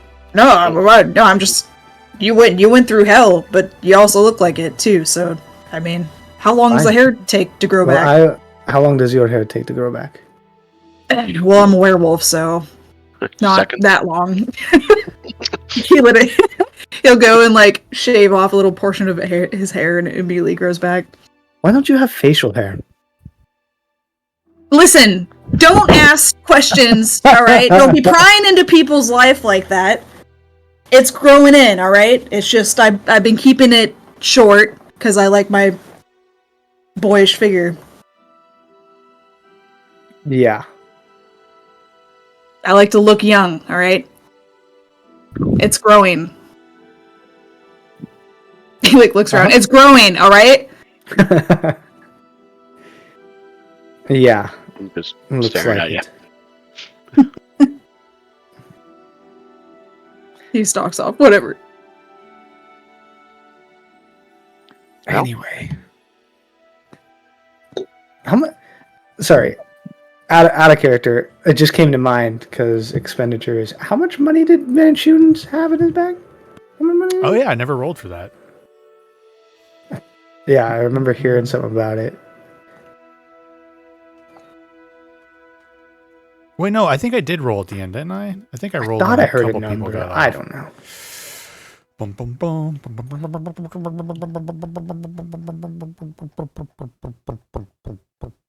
I'm seeing if on the roll. So, yeah, if so, I didn't add it to my money, I don't think.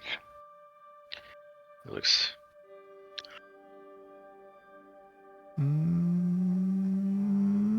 I guess not. All right. Here we go. I hope for a big roll. Come on. Come on. No whammies, no whammies, no whammies. 1 million. 1 bajillion gazillion. Sorry, guys. Sorry. It's an 8. Find It's an 80,000 gold. Oh my Damn! god! Oh, Wait, what happened with 80,000 gold? Through That's the what. Manchun's bag of holding, right? And stuff like it's 80,000 gold worth of platinum, copper pieces.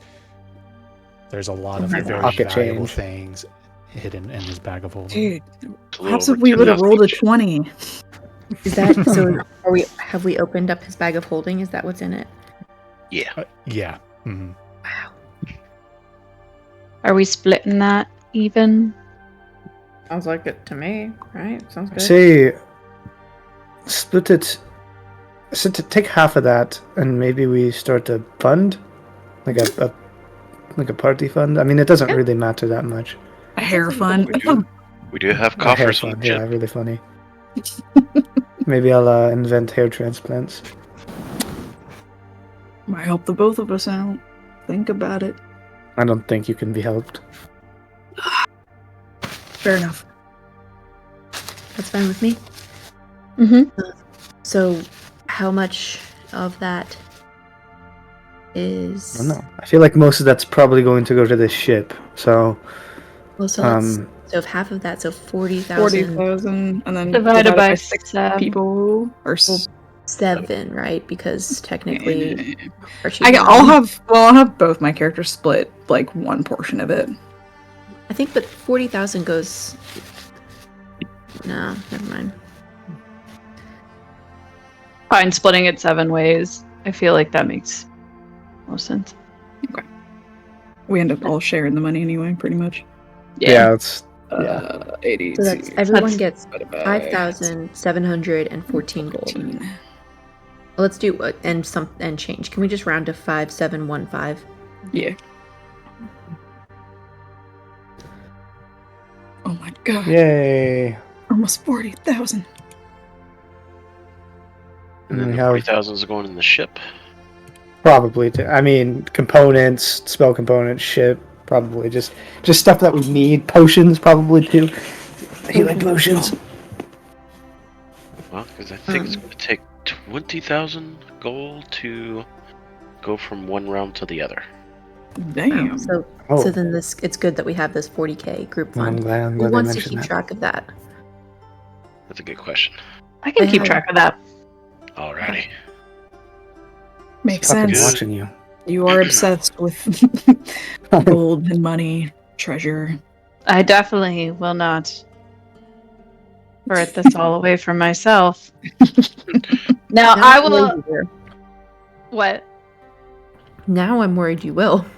You can't. What if we ask you and you're like, oh, it's not with me right now?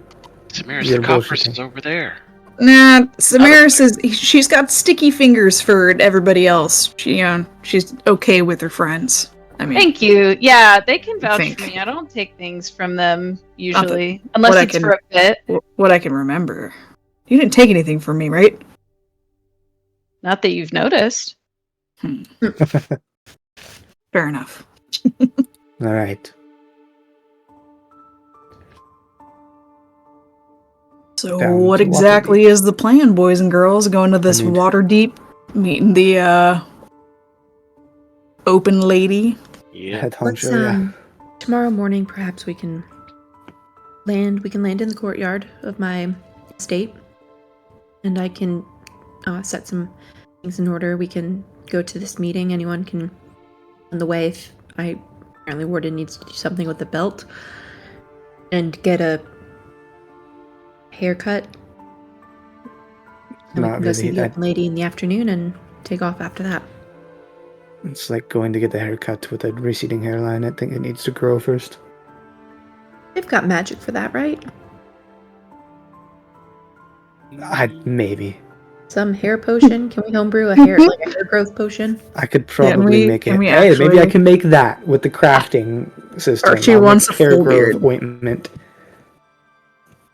Well, they always say, once you start going bald, just shave it all off. Mm. And you'll never notice. Oh no, please don't be a hairless cat.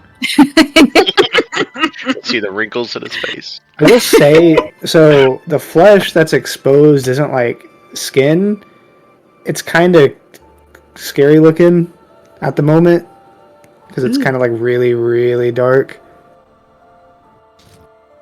Like scars and stuff. I kind of asked earlier, but just for my own enjoyment, can people still see your artificial heart through your chest?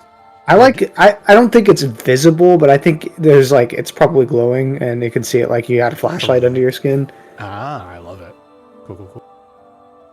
That's kind of illuminating that area, but yeah. Oh yeah, Is, Rob, did you add all I like your little features and stuff like magic Yes. and stuff? Cool. Mm-hmm.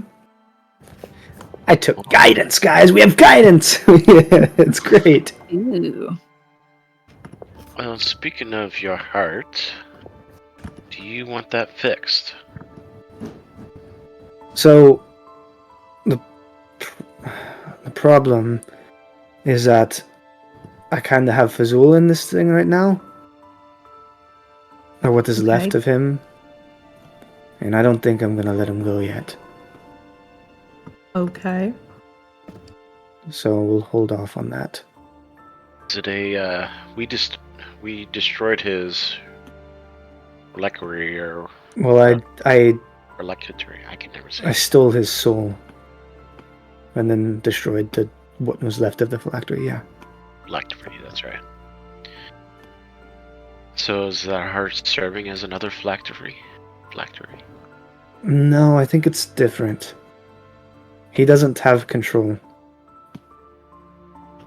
Can I do a little tinker check or arcana check to make sure that Yeah. it might be okay? Hi.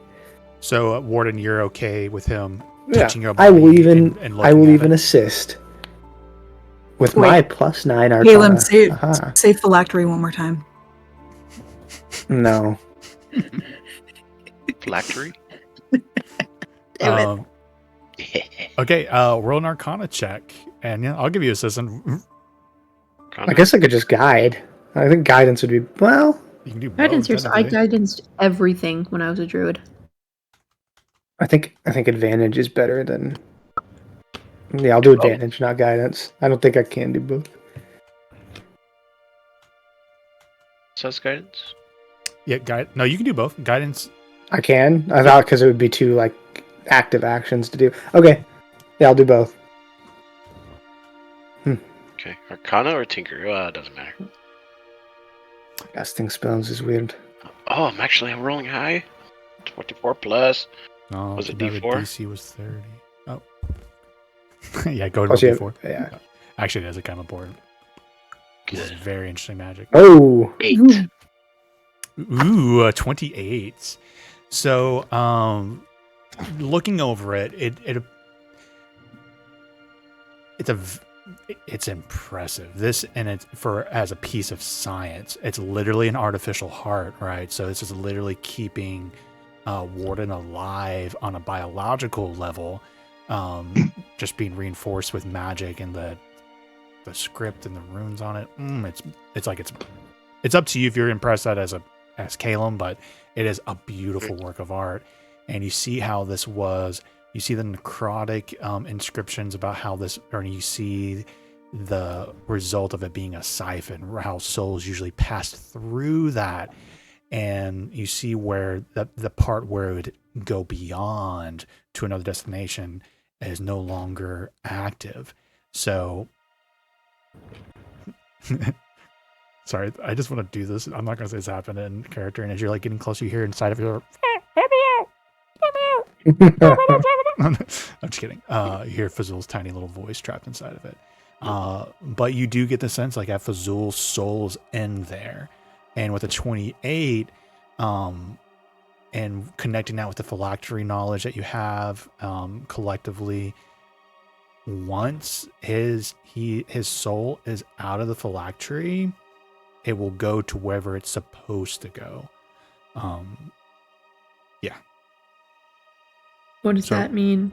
Just nowhere. So like so this is more of like just a grander meta thing. Like Caleb doesn't know where the soul of Fazul's gonna go, right? Because every player's character, it's complicated because of the multiverse stuff.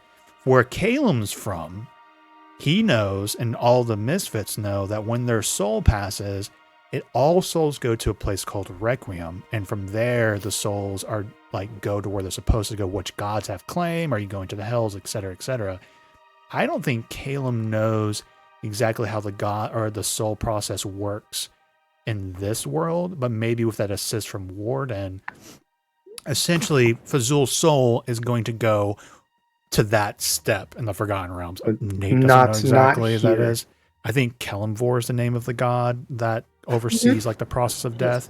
So I don't know his lore, but it might be something like that, right? So where is Fazul? Is he going to be damned to the hells for eternity for all of his sins?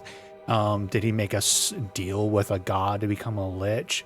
And like, so now this deity, this evil deity is going to own his soul. Caleb doesn't know, but it'll go through the normal process of a soul, which is going to the afterlife. And then from there where its final destination's unknown. Sorry, that's a big explanation, but souls are complicated in D&D worlds.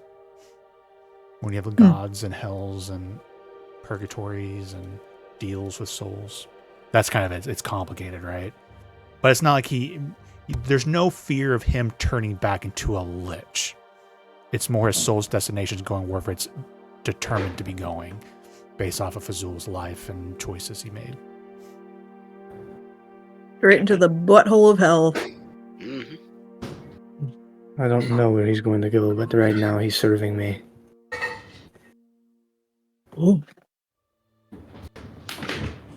Well, if you decide to want a different heart, let me know. I do have my old one that they took and preserved. Someone getting beat up? I heard that.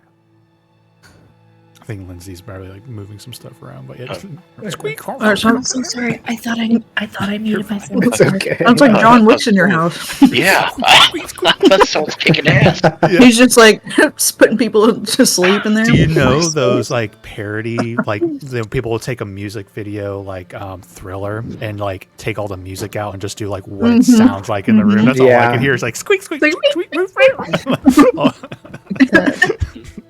Very delayed night. I didn't get home until like 7:15, and I'm supposed to start feeding him to put him down at 7. And so I was trying to put him down until like 8:30, and then like we just were able to like get dinner, and like so I just got dinner together, and I'm actually sitting here and he's like asleep, so I'm like now fully present for the first time tonight. Welcome. I'm good. You did a great job. So glad to be here. I would have never known. Roll death saving throws. Exactly. Yeah, you missed a lot. So, Oh no! The war machine boarded and No, you're- Archie's through the roof already. Shots are being fired. I did hear some interesting stuff about Fazul. oh Fazul's yeah. soul, so I did hear that stuff. Did I answer your question though, Galen and Warden? You guys, because you're with your 28, did I provide clarification for what you were seeking? Yeah. Cool. Yeah. Want to make So sure essentially, the rundown is, he won't blow up. yeah, Fazul is trapped in Warden's heart. He will not come back no matter what. He will if he manages to get out, or he gets out somehow, whatever. He's going on. He's not going to come back. So it's safe for him to be there. Yeah, I guess I'll add this one wrinkle to it though. It's like Fazul, no worry, but Caleb, I think you would just have anyone would. It's like any artificial heart in our world. Like, what if the heart fails, right? But is that better than his normal biological heart potentially fails? So there's always that risk, right? Of like, what happens if the magic item fails in his chest? So that could be a concern for you, Charlie, or excuse me, for Caleb. What if? Oh no! What if Beholder? But it's looks very at well me? made, right? It's like it's a work of art. I think. Well, I can tinker with it too. Just something happens. We'll talk about it. Just don't get a lightning bolt to the chest. That has already worse has happened already. Yeah, you already got disintegrated. That's true. That's true. I think I'll be all right. It is very sturdy. But yeah. So, Waterdeep. What are we're gonna stay 2 days? I think we should go and land first thing in the morning, and I'll set everything up for my house to run in my absence, and we'll have our meeting with the Open Lady and Arnott and the council. That should work. So if there's anything we need to do in between those two things, we can. And then I don't feel the need to linger at the moment. No, I want to be gone. Part of the reason I have the position in my house that I do, is because I can only stand being here for so long. I love my town, I love my house, but the society here, you were all at the ball. You remember the kinds of people that are here. There's only so long I can deal with them. Huh? What's her name? Raven, the bitch Raven the lady? one chick. I know I have it in my notes somewhere, but I think it was Whatever happened to her. Raven Anyway. Tree, yeah. Bitch Raven Tree. Oh yeah. If Still one of my favorite moments ever. Sorry, just to provide context, I love telling everyone this story because I had just inherited Tuesday and I was getting a feel for them, and they're going to a ball. I was like, I think they're gonna like a caddy, like this Lady Lorelei. She's for the house. All these rich fucks. I'm like, I bet she would love a catty, smartass, like frenemy kind of style. Yeah, hostile like political circle. And as soon as I dropped that out, you guys were like piranhas. Like every character just went running across to start talking shit. As soon as she kind of gave you the like, what are you wearing? Oh my god, it was beautiful. I'm like, I think I have a read on them. They were like piranhas. It's like, that girl did not just say that and just went running. Oh, it was awesome. Yeah. Mean Girls for life. Well, if all of you want something to do while we take care of our business, there's the yawning portal. Oh, Pretty good. I mean, Hiromi's face aren't they turns coming? like beet red. Oh no, I forgot to. I mean, my business is going to be boring, and I think yours is too. Until we meet with the Open Lady, that is. Okay. That's if they want to come along, I'm not going to say no, but... I was thinking we would just all go together, but if you have personal business you'd like to take care of on your own, of course. Mine might take a minute. I have to go to the docks. What is this yawning portal? No. Let's go through it. It sounds kind of interesting, I'm not gonna lie. Yeah. It was hell, to be frank. The Undermountain, that is. Don't go to the Undermountain. Don't do it. Sounds like the boot and scoot. Yep. It's probably better. No offense. It's pretty legendary. This yawning on. Oh. Legendary, eh? Getting mixed signals here. You go, don't go. Yeah, don't. I would. Okay. You're saying don't go, but then you say it's legendary. We don't have time to go. That's the problem. You said we had 2 days. No, we have 1 day. I was asking how long we wanted to spend. Well, and shit, I only need an hour. Yeah. We just go in and out. I mean, if you want to do that, fine, but don't get caught up. It's a big dungeon. Okay. Well, if something happens, another couple months. You want, yeah. Another couple of days that feel like a couple of months if you want to spend that long. Well, Archie has like no intention of like actually going in the dungeon. He just wanted to scope out the bar. You say that. Yeah, trust me. I've had my share of underground fucking dungeons. All right, I'm good on that. But the whole thing is based around it. It's all betting. It's pretty interesting. I bet you didn't have a dungeon that suck up Archie. I literally became a part of an underwater. I don't know what happened. To be honest with you, I was like one with the walls. Anyway, I'm good. I like staying above ground. Well, shall we get a good night's rest and Start first thing in the morning? Yeah. Ah, yeah. How many hours of book reading can we get in between now and getting back to Waterdeep? I think before they go to bed, though, Hiromi would approach Samaris. And assuming she still has that sword that's following her. Do I still have the sword following? Okay. I'll Kind of be here figured. until the Pentecost is brought back, or you find someone worthy of determination. Could we hurry up on those missions? Because I'm really, I would like my privacy back. You don't The like way your you sword use the stalker? restroom, you need to have your poise and strength to push out. He's like, you didn't wash your hands. I'm sorry. Fucking just told you to put some You're more fucking points into A endurance. sword? Can you explain to me what you know about bladders? I know strength and the lack of thereof in all ways of life. Do you think once The above table Paragons once never had problems like that. do you think He once was regular. Mary tunes to the gauntlets of ogre power that she's able to Oh yeah. piss like a racehorse? To use it as a you want to try and like do it without his permission, right? Kind of will it into like force it into like a or like a what do they call it? Hobby horse? Is that they had the hobby horse? Is that what you're thinking? What? A hobby horse are the Hobby little horse. heads on a stick horses that like kids would use. Yeah. Like Oh. right at the horse. That seems like a really bad idea. That's kind of what the We're Misfits talking do. about anymore, to be honest. But Oh, I heard something about determination gauntlets and riding a horse. oh no, pissing like a racehorse. Oh, Because he's pissing like a commenting on her bathroom abilities. I heard Anyway. gauntlets. I thought you wanted to try and like abuse him. Like I'm gonna ride you like a fucking hobby horse. No, but now that does sound fun. That's that. Don't do that. That sounds cool. Yeah, I no. wouldn't have It that was sword worse. near my nether regions if I were you. Especially now when named Determination. Though funny Sure. enough, after you like put those gauntlets on, I do sense greater strength in you that I felt untapped before.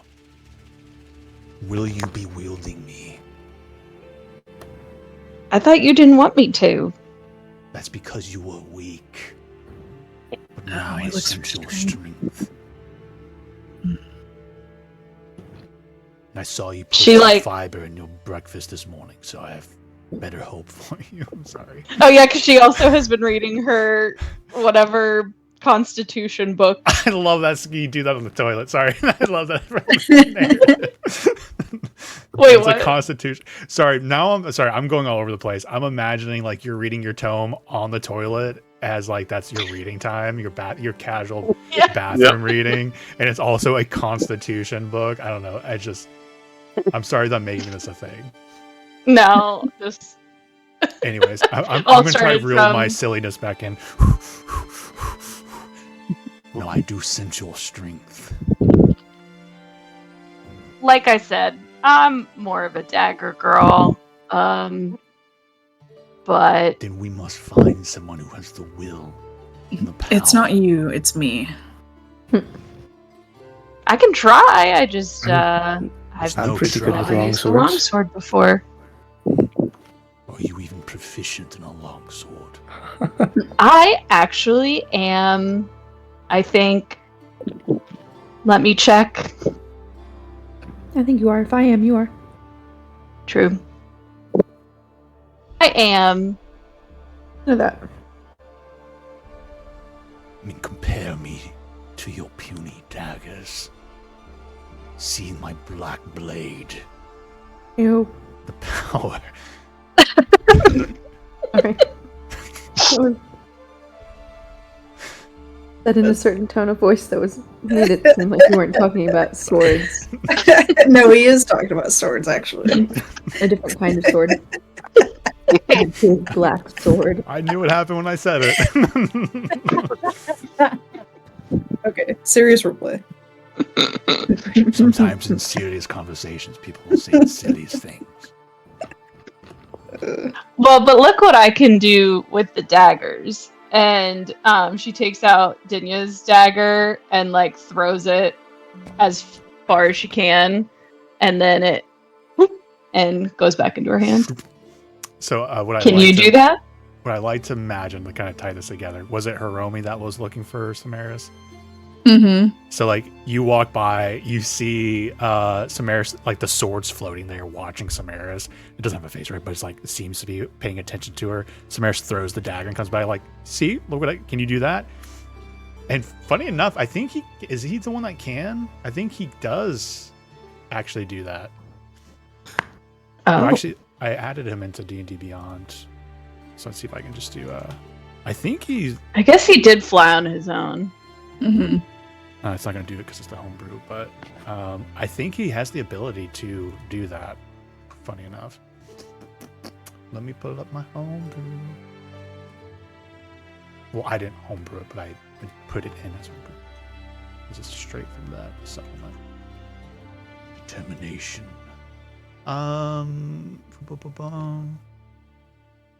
It has the thrown property with a normal range of 30 feet and a long range of 60 feet. When you hit with a ranged attack using this weapon, it deals an extra D8 slashing damage. Immediately after attack, the weapon flies back to your hand.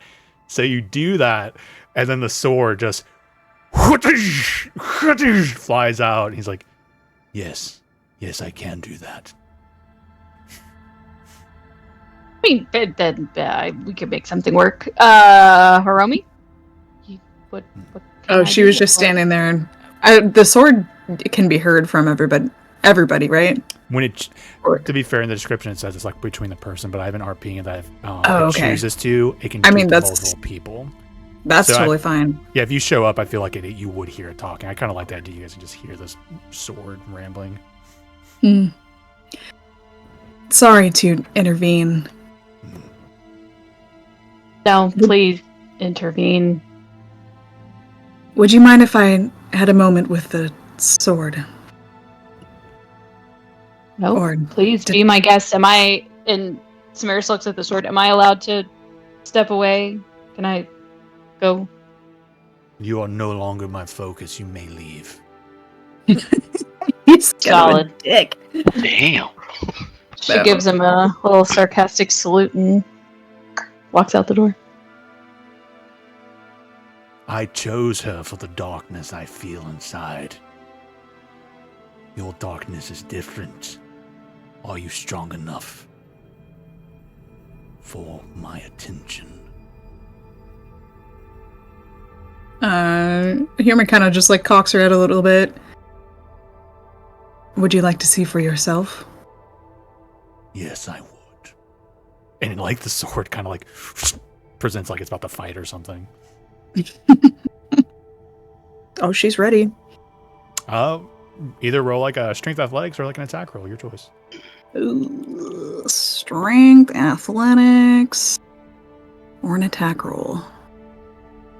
Yeah, I think I'm gonna do an attack roll. I think that would be fitting, like with her own sword. Ooh, 27. 27. And so there's a moment when you begin fencing, essentially, or having a duel with the sword. I like to imagine just to sell the scene more like it's very samurai-esque, right? You guys are like moving around slowly, and then it's just like the fast clashes. But eventually, you got the sword determination pinned to the deck of the bastard. You are worthy of my attention. What would you have a determination? As it kind of floats back up if you release it. Okay. Your master, the Paraghost. Did you share everything with him, or did he keep things from you?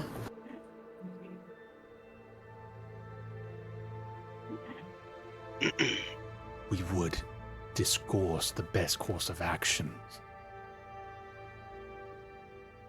But I'm sure my master has secrets. I was his protector.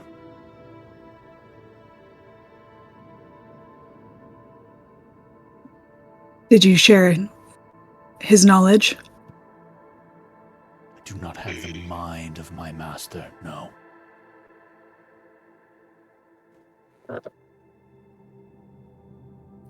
She looks kind of a little disappointed.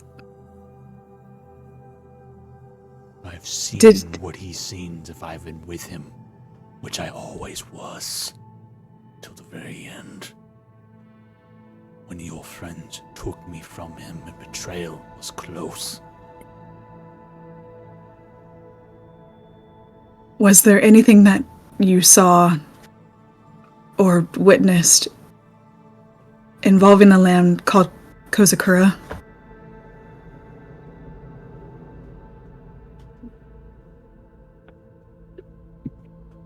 Yes.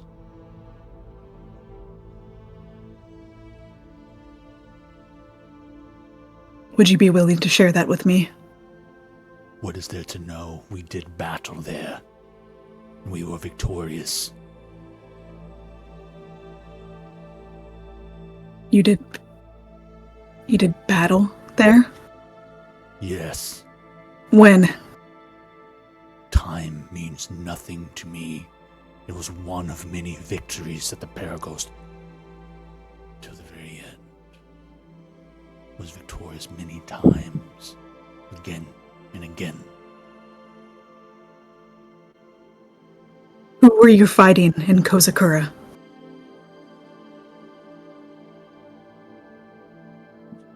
None that were worthy.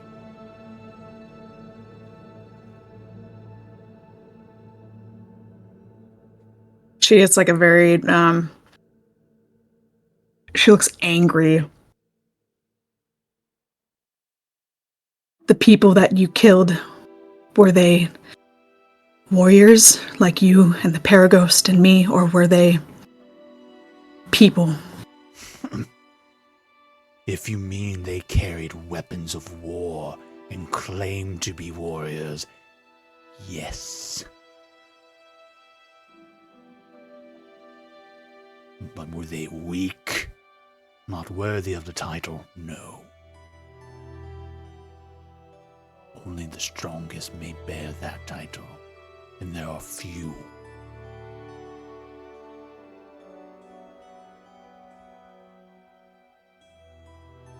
She does like a little tilt of her head. That is all I wish to know. Thank you for sharing.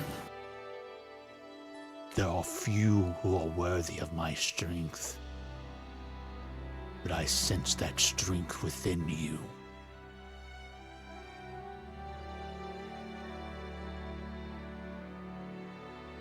She kind of turns back and looks at him.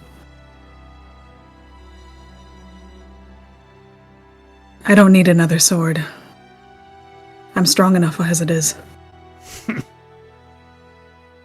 There's no other sword like determination. Though you wield it with skill, I will give you that.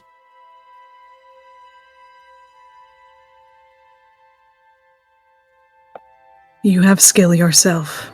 If you are looking for a wielder, you will not find it in me. Why do you not ask the Paraghost these questions? You and your companions claim that you will bring him back. But I sense hesitancy. I sense treachery. Before the war, the Paraghost promised me he would tell me all he knew of my homeland in Kozakura. And he died before he could tell me. I wish to see the Paraghost returned so I can have my answers. The elf holds his souls.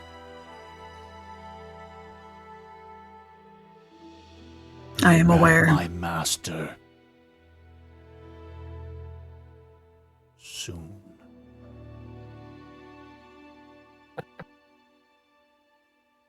Hiromi just slowly starts walking away, turns her back to him, and retires. Okay, so what's your new character? I mean, I defeated him already. Okay. Anything else before the next day-ish morningish / fast forwardingness to a 3 o'clock meetingish. Lorelai works late into the night to take notes and make preparations for her absence. Excellent. You guys can describe your bedrooms. Oh, Oh my god, please no. Please, can we move on? yeah, maybe later. Oh, you guys get your own set of bedrooms. Yeah. Yeah. Give me some time to think. Yeah. Maybe next week. Okay. Rob, you said something about something to do with the Dragonhide belt. Oh. What are you trying to do? So 2 things. I want to upgrade the belt. And also purchase a set of sending stones if I could in the same place that this happens. What's the name of the? Is it Dragonhide belt? Dragonhide belt. It comes in variants, so it's +1, +2. And what you currently have? A +1. A So it's +1, uncommon. So you want to make it a +2. Okay. Yeah. Let me pull up my old magic item thing because it's been a while. I don't think it's on insane magical prices. It's not, but I'm gonna be. I don't in my own brain like keep like. Yeah. Oh, rares are usually this much. I do know it's a big price jump from like uncommon to rare. Oh yeah. So I'm just looking for like a rough estimate because it while you gain bonus to saving throws to your DCs, so this is kind of like a bonus to your key save as for your class. And there's a lot of abilities or things like that. One of the War Mage being kind of like a basic version. So I'm going to use that as kind of a rough rest. Sure. Rough shit. Okay, what is a rare version of that? Because normally it's 1200 for the uncommon. I think it does it by names down here. You say 1200 for the uncommon? Normally that, right? So yeah, we could. Yeah, the okay. War Mage is plus a 2 version of that is 4800. So for simplicity, 3600 to upgrade it. Sure. 3600 and a pair of sending stones is 2000, I think. So 3600. Yeah, if you're doing sending stones. Yeah. Let's see what it says on here. It says 2000. Yep, 2000 for a pair. Yeah, so not 12,000, 2000. And then what I wanted to do after that is actually go to the port. So and Port of Waterdeep. Pretty much what one wants to do is charter an expedition, however much that would cost, to the off mainland island of Katashaka. And what he wants this expedition to do is find a civilization of unknown name of Tabaxi and see what's going on with it. So essentially you want to hire a ship and adventurers, right? Yes. Go exploring and track word. I pulled up the world. I don't know where it is exactly. I was like, I don't think either of us probably know. It's probably somewhere pretty far south though. Yeah. Just because all I know is that Chol gets kind of jungly and whatever, so I'm just gonna say maybe it's somewhere around there. Yeah. Pretty pricey, right? So ship crew and an adventuring crew, and you guys know how pricey you all as adventurers. But you're not necessarily saying fighting anything. So yeah, just exploring, getting information, gathering word. Let's say 200 gold a day. Okay. And from Waterdeep down, I'm just doing quick estimates because I know it's not that whatever. If only we had a ship that fly. If you ever see something like that, we could do this a lot quicker. But since we got to go on water, I've never seen anything like it. Pirates, etc., the Shining Sea.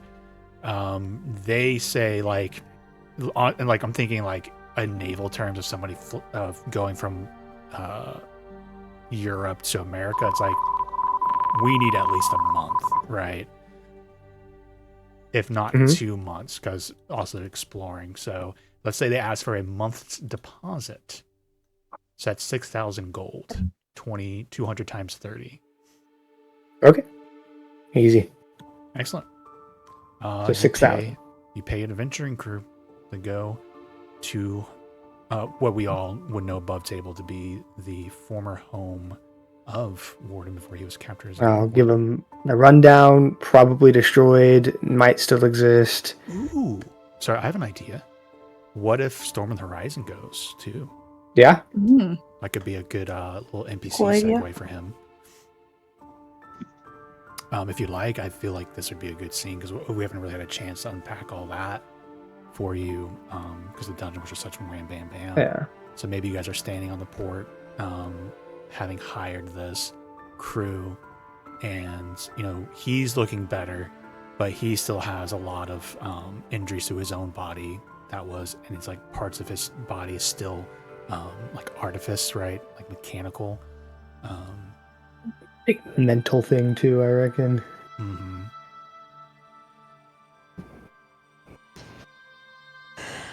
You have grown in ways I have never expected you to grow, Blood.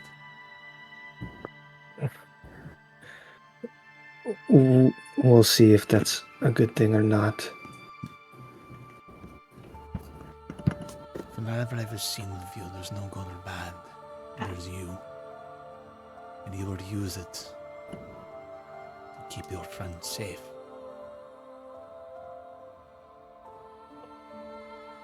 It's all that matters.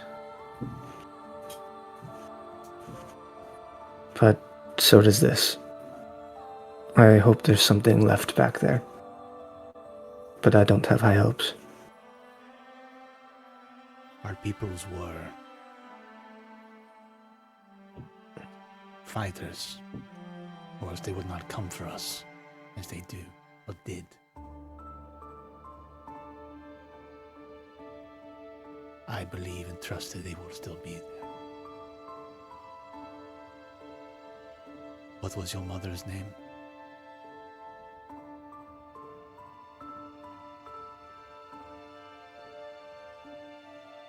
Oh gosh, where is it? It's I was looking for, I know it's Siren, but I was looking for the full thing. Wind of the Siren, or just Siren.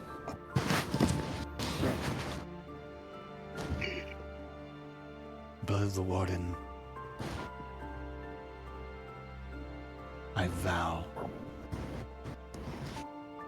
upon my honor to find and track down. Sorry, you said wind on the... Wait, what did you say it was? Wind of the Siren. Wind of the Siren. She was a singer, if that helps, but I don't think she's alive. Fairly confident she's not alive, but... We will find what happened to her so you may have peace. You brought me out of a hell down there. I never thought I would ever be able to escape. You might not feel it, Blood. But you are a light to your friends. I was in darkness, completely enshrouded by that monster of a man.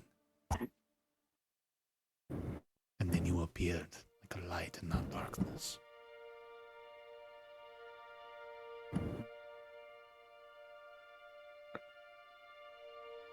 I will forever be in your debt. There is no debt. Just get better. Find peace again, I don't know. I will find peace once I know that you have found peace. It'll be some time, but I'm okay. I am patient.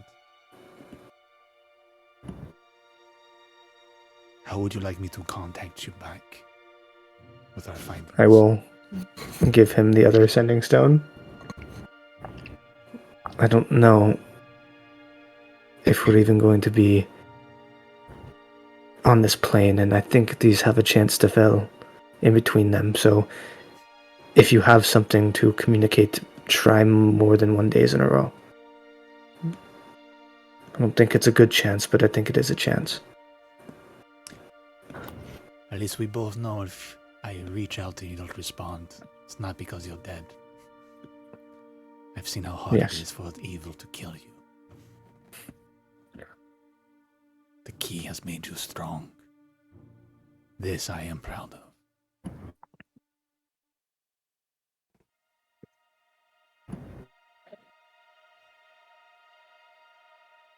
Good luck, Blood of the Warden. You as well. And he steps out onto the ship.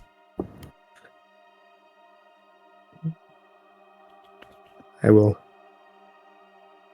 watch it depart and then make my way back to the estate. Excellent. All right. Anything else anybody would like to do? That was, by the way, Rob, it's been so long since we had good RP. Oh, I miss you. I missed you. It was awesome. Anything else anyone would like to do during the day before Misfits de Morai are accumulated and gathered for a 3 o'clock appointment?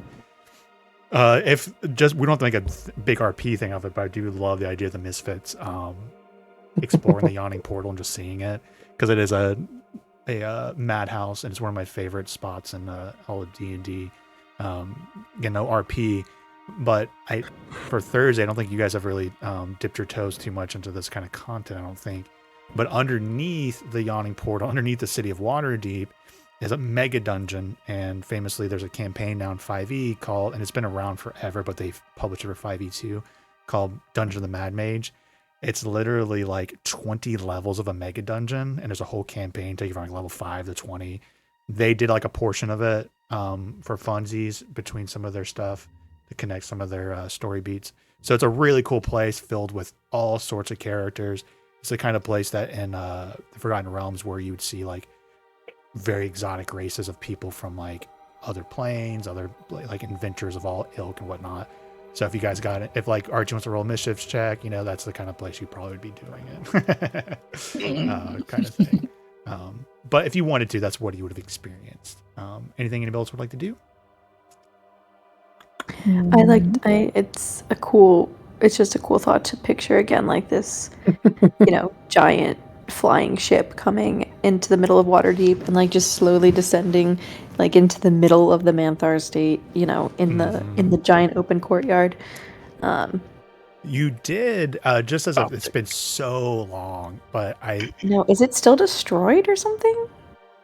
No, because we reversed that, right? The courtyard is reversed. Yeah, it's more, there was a discussion at one point about the bastard, I'm pretty sure, in the Waterdeep. Like, how are people going to respond to a ship flying? Oh, wait, no, that was the ship from the Order.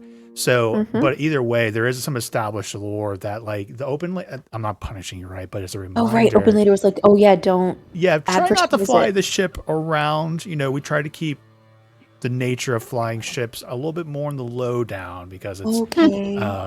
Yeah. I guess. Again, it's not a big deal. I love the idea of you guys coming to the cover of night. It's if you wanted to, it's a black ship, so it can camo it's in. Okay. We're coming in hot. But just for like future reference, right? It's after war. It is what it is. That or Caleb can use his other new toy and just get you guys down there from the sky. I mean, you guys do what you want to do. Sorry, we've upgraded the Bastard. I'm excited for him to have new toys. But Bastard does park, whatnot. Yep. And she would get off and immediately begin like ushering orders around, like calling guards to her and giving them messages to deliver, like stuff she's been working on over the last like day or two of like people she needs to speak to today before she leaves. She technically heads up like the mercenary company for the Manthar estate. And she's going to capitalize on the fact that the Zentarum are gone. She knows like now what towns are lacking protection now that they're gone. Like businesses that had relied on them for Lorelai's professional eye definitely would have been like, I recognize that banner and that banner and that banner, and I know who owned them, and 100%. So she is seeing a power vacuum, and she's going to make sure that we step into that. I do think your aunt would definitely be a part of that discussion because absolutely she because that was what she did professionally too. So she would be taking a lot of your inside information, but there would be a lot of discussion about. So there was a freaking war just outside the town of Waterdeep, and for her to be like, I heard rumors of the Zentarum. It's up to you how much information you've provided that for her, but she's also seeing what you're seeing, which is opportunity, and so she'll be definitely taking your guidance. Well, no, to be fair, I think she has more left operations with you, so she might give a guiding hand, but I think she would still be very interested in watching you barking out the orders, or I say barking, but giving out the orders to those in your organization, in your house, who took care of that business side of things, rather than your aunt. Are you okay with that kind of adjustment and clarification yeah, I think of it's that like, relationship? think of it, I've felt like this kind of, over the throughout the campaign, like the theme has been kind of like passing the torch a little bit. Like her aunt is kind of passing the torch of like the household. Like last time it was like she gave her the blade, and like Holt said that she was the one who's going to be selected to like head the house, and so now like she's stepping into this responsibility, and like this is, she's trying to like put together this. She wants to like come out with a bang, right? Like step into this leadership position with like an assertive push to expand.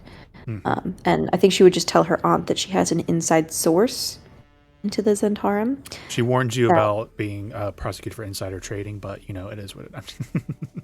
Yeah, well, they're not. No one's left to sue, so she would contact you. Yeah. Sorry. Go ahead. Continue.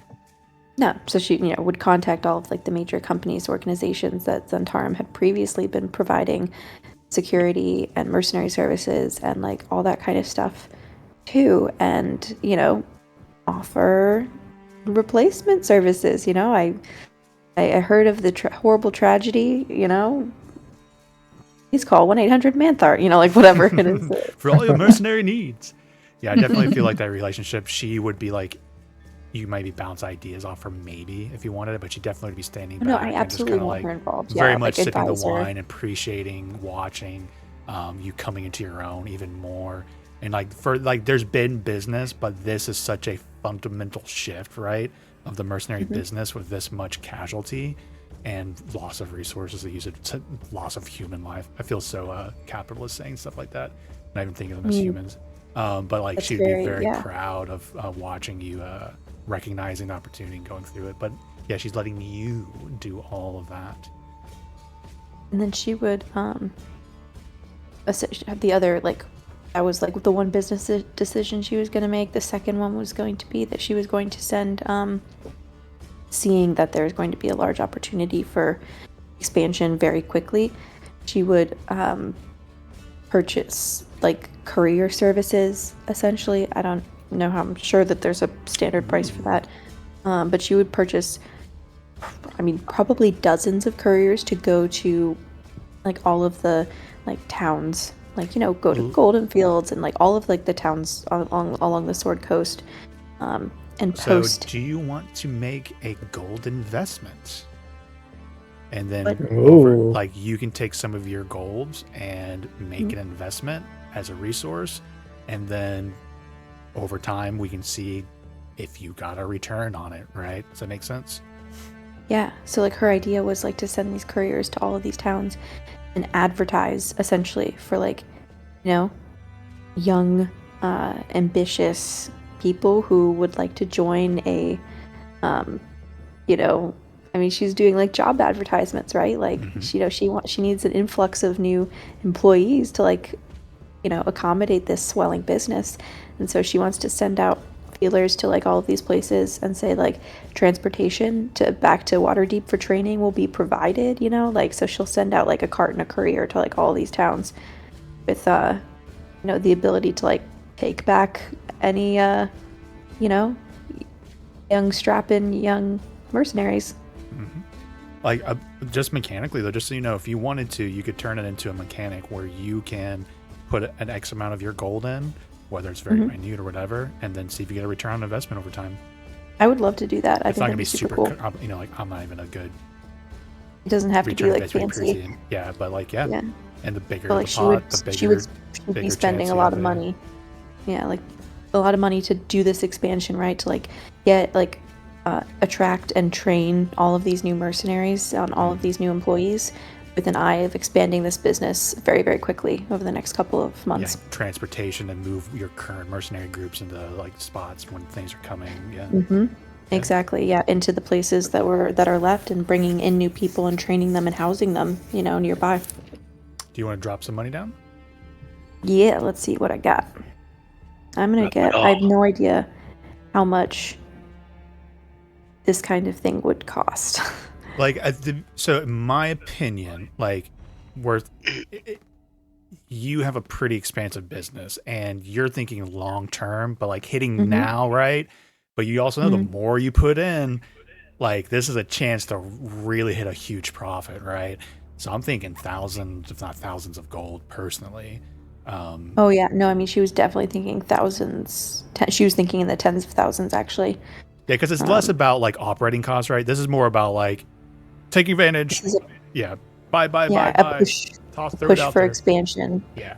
So you tell me how much you want to do, and then the more, the bigger chance you have of, I think she will put in. Chances of a loss are very low, just between you and me, but just like that random chance. Yeah, I mean, like, it's such a good business opportunity, but like, even if it's breaking even, right? But I think that she would put in 35,000 gold. Cool. Whoa. Yeah, I had it was easier. Like, we've done like the after like Tiamat stuff, there was like for the Misfits, there was a 1 year downtime. And Monday, one of them was like during my year, like, I want to start businesses. I've become a noble of the stuff, and we did stuff like that during that year. He put a bunch of money down, and like, he's a superhero mind guy at this point, level 16, so he made a shit ton of gold back. My point being, it might be time before that starts coming back, but like, it will definitely yeah, I mean, that's absolutely what she like. That's kind of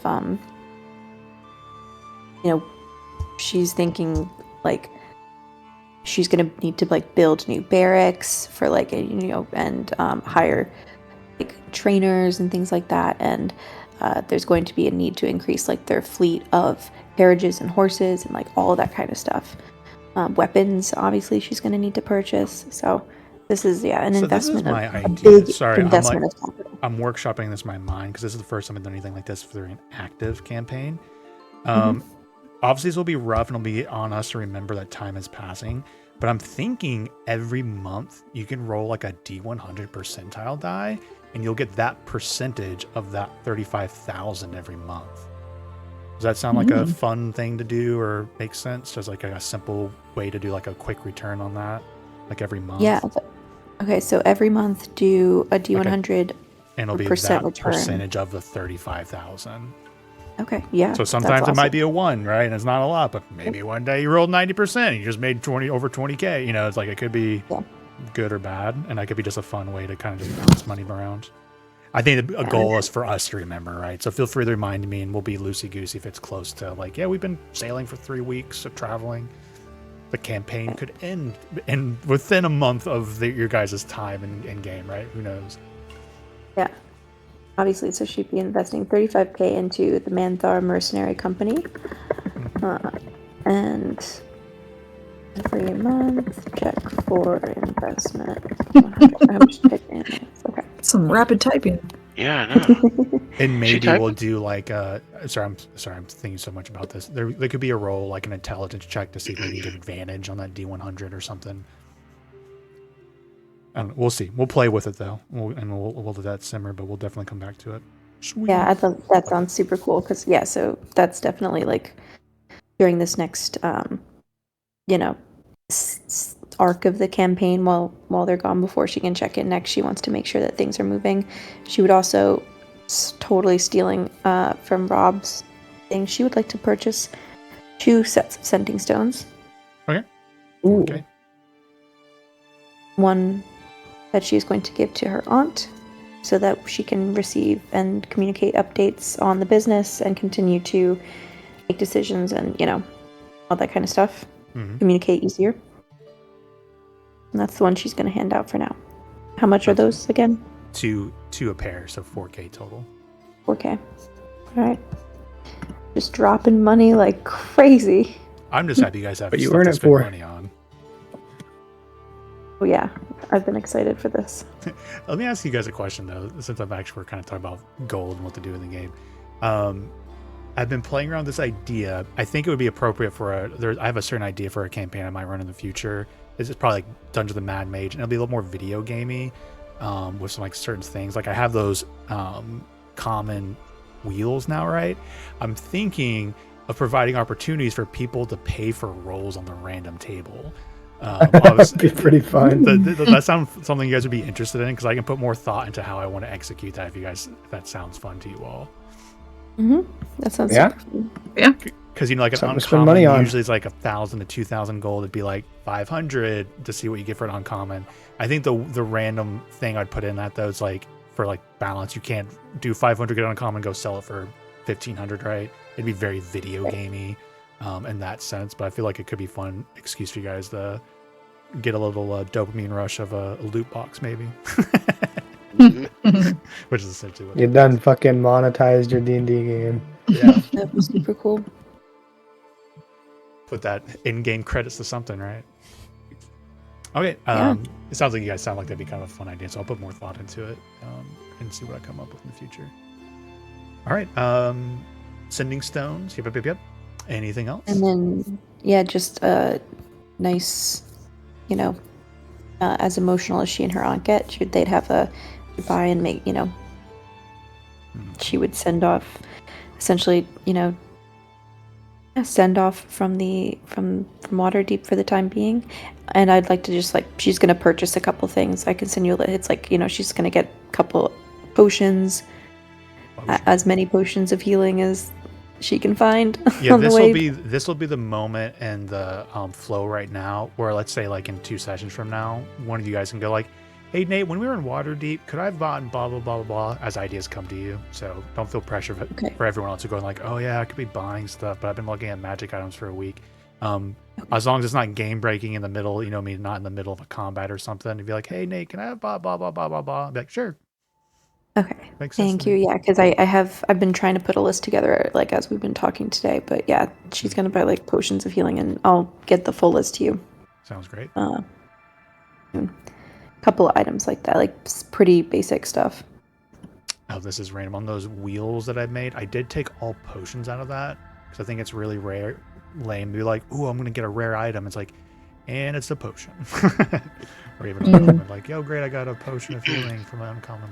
Unless it's like a giant strength potion, which would be pretty cool. I think I might have kept those in there. Well, no. Yeah. I'm not sure what I'm going to do with the potions yet, but I'm sorry, I keep sidetracking. They're my new toys and experiment, and I get fixated. Okay, anything else before our 3 o'clock meeting? Nope. Not for me, at least. If there's nothing else, I think we'll do a 10-minute break here and then come back to that meeting. If that sounds Sure. good to everyone. So, Yeah. 56 after the hour. BRB. 56? Ooh.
the what was her name? The false goddess? Vlakith. Vlakith. These are our friends from the Vlakith Tiamat incident. Ones who we worked with to fix that whole debacle. So you're the heroes. So funny enough, right? Sorry, this is just above table. You said, does he look okay? Last time you had saw him when he came back, because I don't think there's been much time between Tiamat and rolling into this conflict, like days. He actually still looks haggard, right? Because the when he came back, or it was rough. Yeah, I think he has a scar. Is he like? I think I gave him a scar that wasn't there before. Because there was some.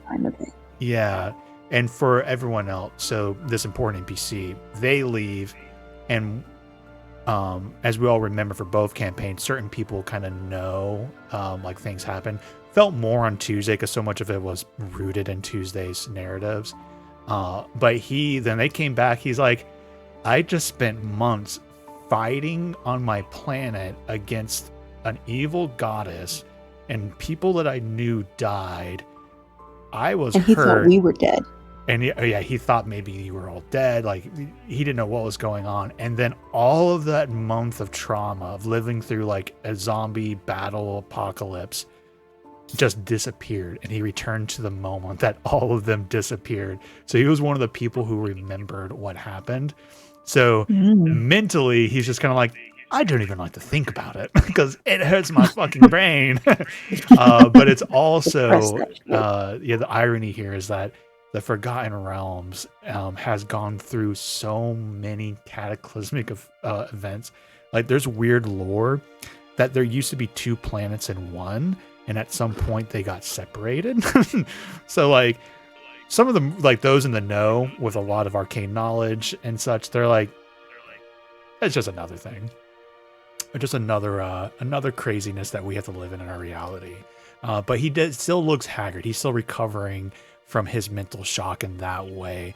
And I think I gave him a scar. Like, he's like, this is where I was stabbed. And so, like, part of his physical injuries carried over. So there are, like, mementos to this time from that happening.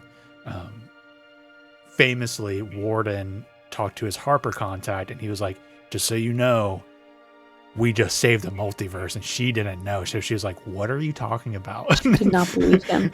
Yeah. This is madness. It was a great contrast to all that. So you all, I believe, have my dearest thanks for saving reality as we know it. And he kind of gives all the Misfits a very deep bow. Impressive. Also, this is the guy who looks exactly like Manchun, by the way. Yeah, the way I like to describe him as a little bit older version of the Manchun that you saw, and what Much really keeps him from being like an obvious clone is that the Manchun you fought had a lot of augmentation. He had a lot of artificery in his body, so he was kind of like experimented on himself in that way. So it's like most likely a lot of it, the feeling is probably like, is this his dad and older brother maybe? But they definitely look very similar. This guy, in my head, I've always thought like he's like early 2000s, like George Clooney kind of dude, you know, like Silver Fox, but like not too old yet, you know. That's the vibes. Okay. He's probably like 15 years older than Lorelai. Lorelai's 35. Okay. Yeah, Archie's kind of given him like a very confused look. He's like, okay, yeah. Okay, yep, I can see it. The clone. Uncanny.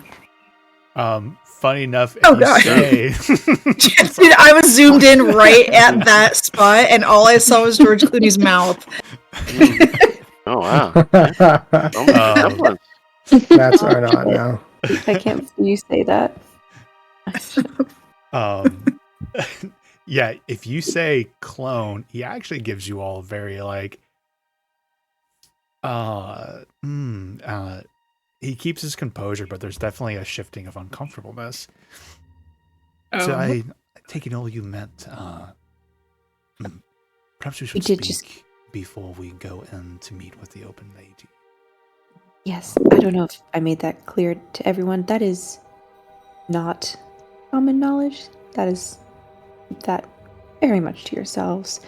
But yes, we did he has a indeed just clone? fight and kill someone who looks exactly like you, If you but could stop saying much that more evil. word, Right. I would be in your debt more. So, What word do you want me to use? how about we, if you don't mind, I would actually prefer if we didn't discuss that relationship at all in any way.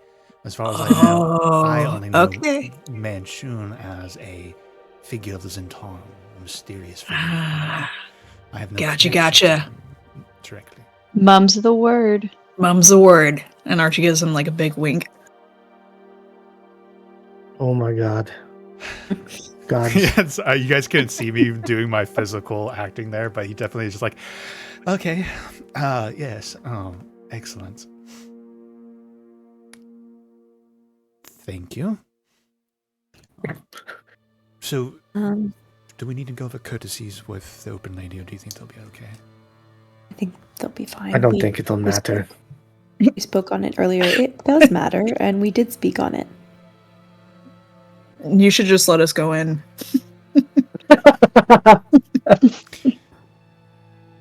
I'll just say this. Please treat the open lady with the respect she's due for station. She doesn't try to... She's very kind about not wielding that above people. She's not asking you to kiss her fingers or hands or anything of that sort.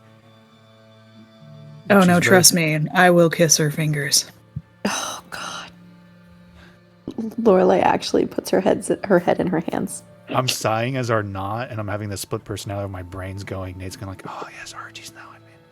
Introduced to all these people. You know, Lorelei handling Archie personality. Well, maybe not this one.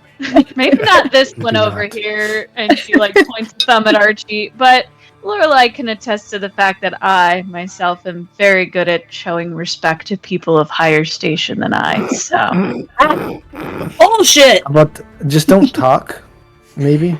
Can we all just... Yes, that's a good word and great plan. No one else talk. I mean, I'm one to speak. But I'm better than you lot. And isn't that... Lorelei turns to Arnott and says, and isn't that something? Warden. He's like in one shock. Of the better at getting along with authority figures. You're seeing, like, he's keeping a stone face, but you, Lorelei, can see it in his eyes. He's just like, Warden's got better etiquette than they do. than these three. Inside, he's just going, fuck. I just want to get out of here as fast as possible, and I feel like getting... I could just be as respectful as possible. You know, and Caleb, you're titled, aren't you? You're nobility as well? Yeah, I later found out I was a lord.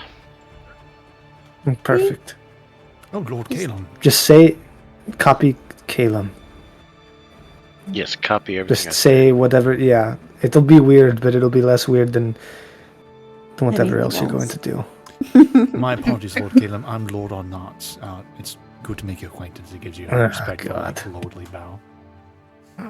Yeah. Thank you.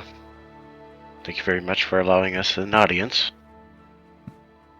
The open lady has grown very fond of the Morai, and by extension, you all.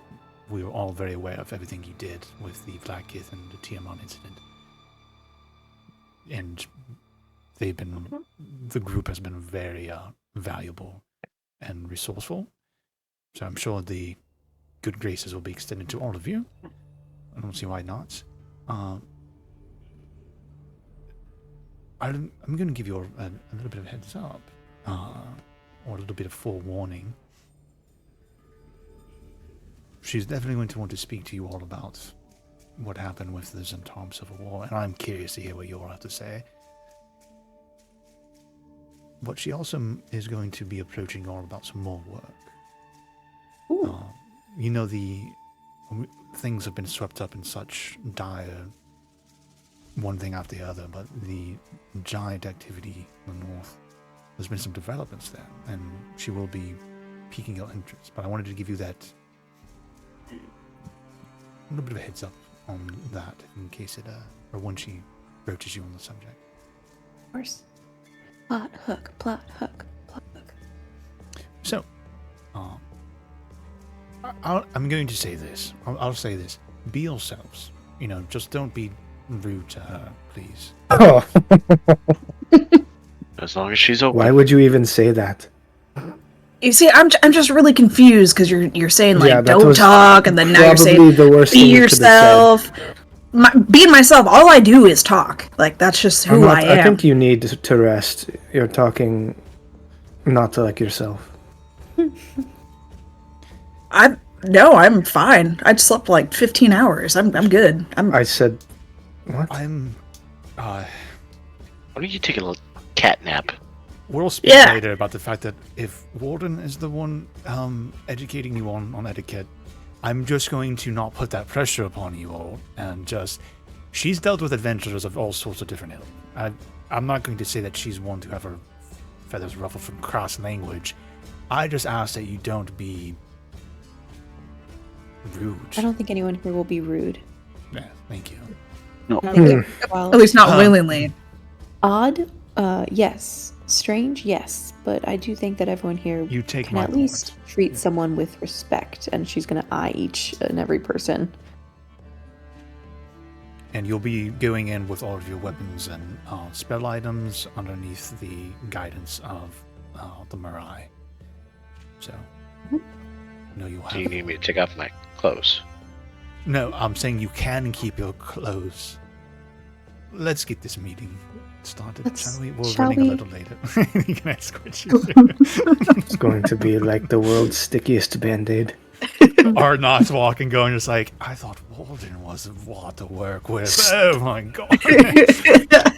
I just want to leave. Alright, so you guys eventually make it to a private meeting room. This beautiful table. There's classically there is like drinks to be served and whatnot. So Arnott comes in and starts helping you all like get comfy. Or not. Giving. Damn it. Or not. Hey, at least I can What say a I as the fucking blunder. DM. You're not making fun of a name the DM came up with. You guys are picking fun at Lindsay if you do that. So you do that at your own risk. I mean, are we or are we not? Oh, okay, I'm leaving. Good night. Jesus. I love it. Eventually, not very late or anything like that, very quickly, the open lady comes in. You guys all go through formalities. She shakes everyone's hands. She goes through the courtesies of the thank yous for what you did with Tiamat and Blackith and Reality. You see that she's also had her own similar experience with going like, yeah, we were fighting for our lives and then all that went away. Not upset, but months of our lives were put into question. But she's a mature woman, but very beautiful still with the silver hair. And just because both me and Rob stumbled upon this, she has this staff in her hand. I just want to kind of add that into the lore because it's official lore. And we both came across it on accident. I want to see if it has a description, actually.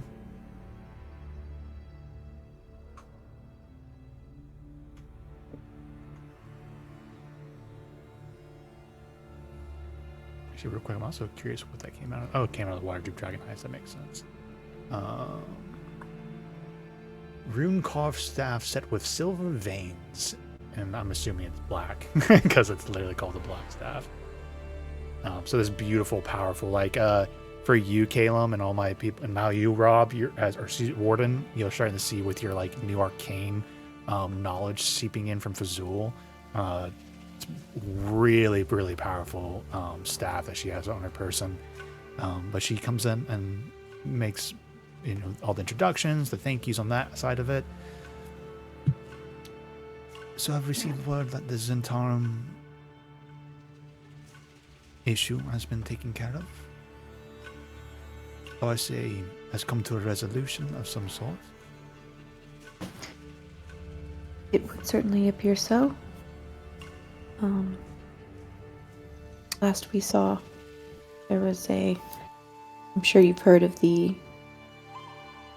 well, we already knew that the Harpers were going to stage an attack. Yes. Above table. I don't think you guys... Did you guys ever tell... I don't think you told the open lady because... We told you all, Arnott. Right, Rob? Because we told... or did we just did you tell tell the Arnott? Paraghost? Because my memory was you all talked to the Paraghost and them, and then left. But when you guys left to get ready for the next day to go to war, Warden got approached by Yesville. Then you got the information about the harbor plot, and I think you went directly there. Okay. I could be wrong, but that's what I remember as the order of events. Yeah. Well, go ahead. Yep. Then she would... I'll rephrase then. I'm not sure what the Paraghost told you just before the battle, but we had some intelligence that there would be a Harper attack. It seems that he and his advisors didn't take that threat quite as seriously as they should have. Yes. Well, a Harper attack was unforeseen, but not unexpected. I am disappointed we didn't come across it on our network, and I'm actually very perturbed with the Harpers, as I have direct contact with them, and none of them deemed it responsible of them to tell me of their plans and their movements. So I have a bit of a qualm within the ranks at this moment. I'm hearing total loss of the leadership of the Centaur. Is that correct? It was terrible.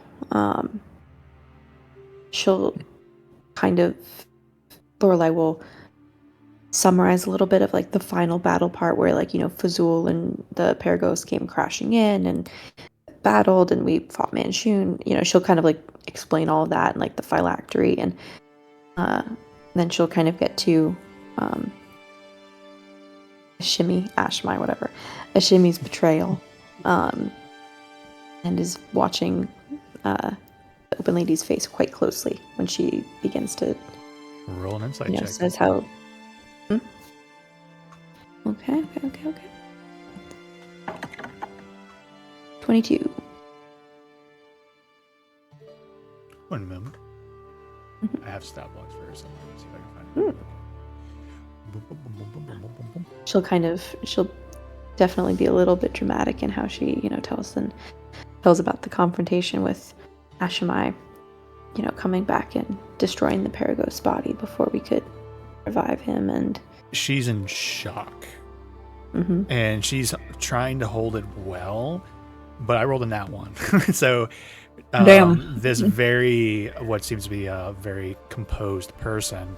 To be fair, the one time the Morai had saw her lose her composure, for those who don't know, Ashimai showed up, and the open lady got pissed. She did not like Ashimai. They had a history, and through that conversation, they learned that there was a history with the open lady's dead husband. The open lady seems to blame Ashimai for his death. Another wrinkle that I don't expect you guys to remember this is before they left, the open lady learned that her husband might be alive, and might be an Undermountain Blackstaff. It happened to Hiromi, right? Yeah, because you recognize the term Blackstaff, and that was the name of one of the Dark Star Orchestra, one of Thorpe's adventuring crew. So that caught her off guard, and that's literally been less than 24 hours since all that's happened. So within 24 hours, you see the open lady lose her composure again, especially around the subject of Ashimai. Do you have insights, perhaps, into exactly what her motives were? I hear him hollering, so if you need to. No, Greta went and grabbed him. If you have any insights to her motives, perhaps, on this betrayal? It does appear that she was a Harper agent for many, many years. And like with that nat 1, you're just seeing her just processing that, and I'm like, those sons of bitches. Like you see this processing of very important information of the open lady. An apparent agent of the Harpers, you say? That is very We interesting. did run into another someone within the Zentarum who had been passing information onto clearly onto her for many years, and who kept having their memory removed. This has been many years in the making. I am not opposed to the Harpers' motives. They do good work, but I do take offense to some of these plans that they have laid in my city, and that have had personal cost to me, and for it to be kept from me. I apologize to all of you. I usually don't like to lose my composure. No apologies necessary. This was underhanded and shocking, and yes, I think we're all a little bit surprised at the ruthlessness of the Harpers. I want to drop one lore thing. I want to see if I can find it.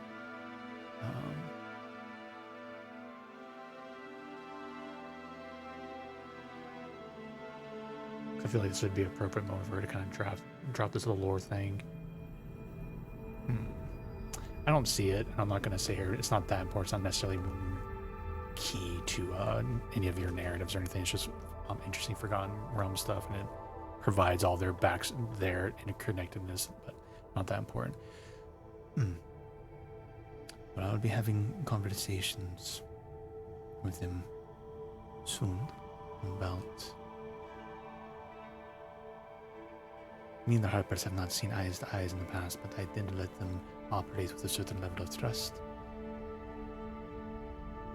And also trust in the result of my husband's death in the past, which we're still looking into. I have since word through Skullport from my information about my black staff down there, so thank you all again for that information. Of course. This would be an interesting power vacuum with the Zentarum, though.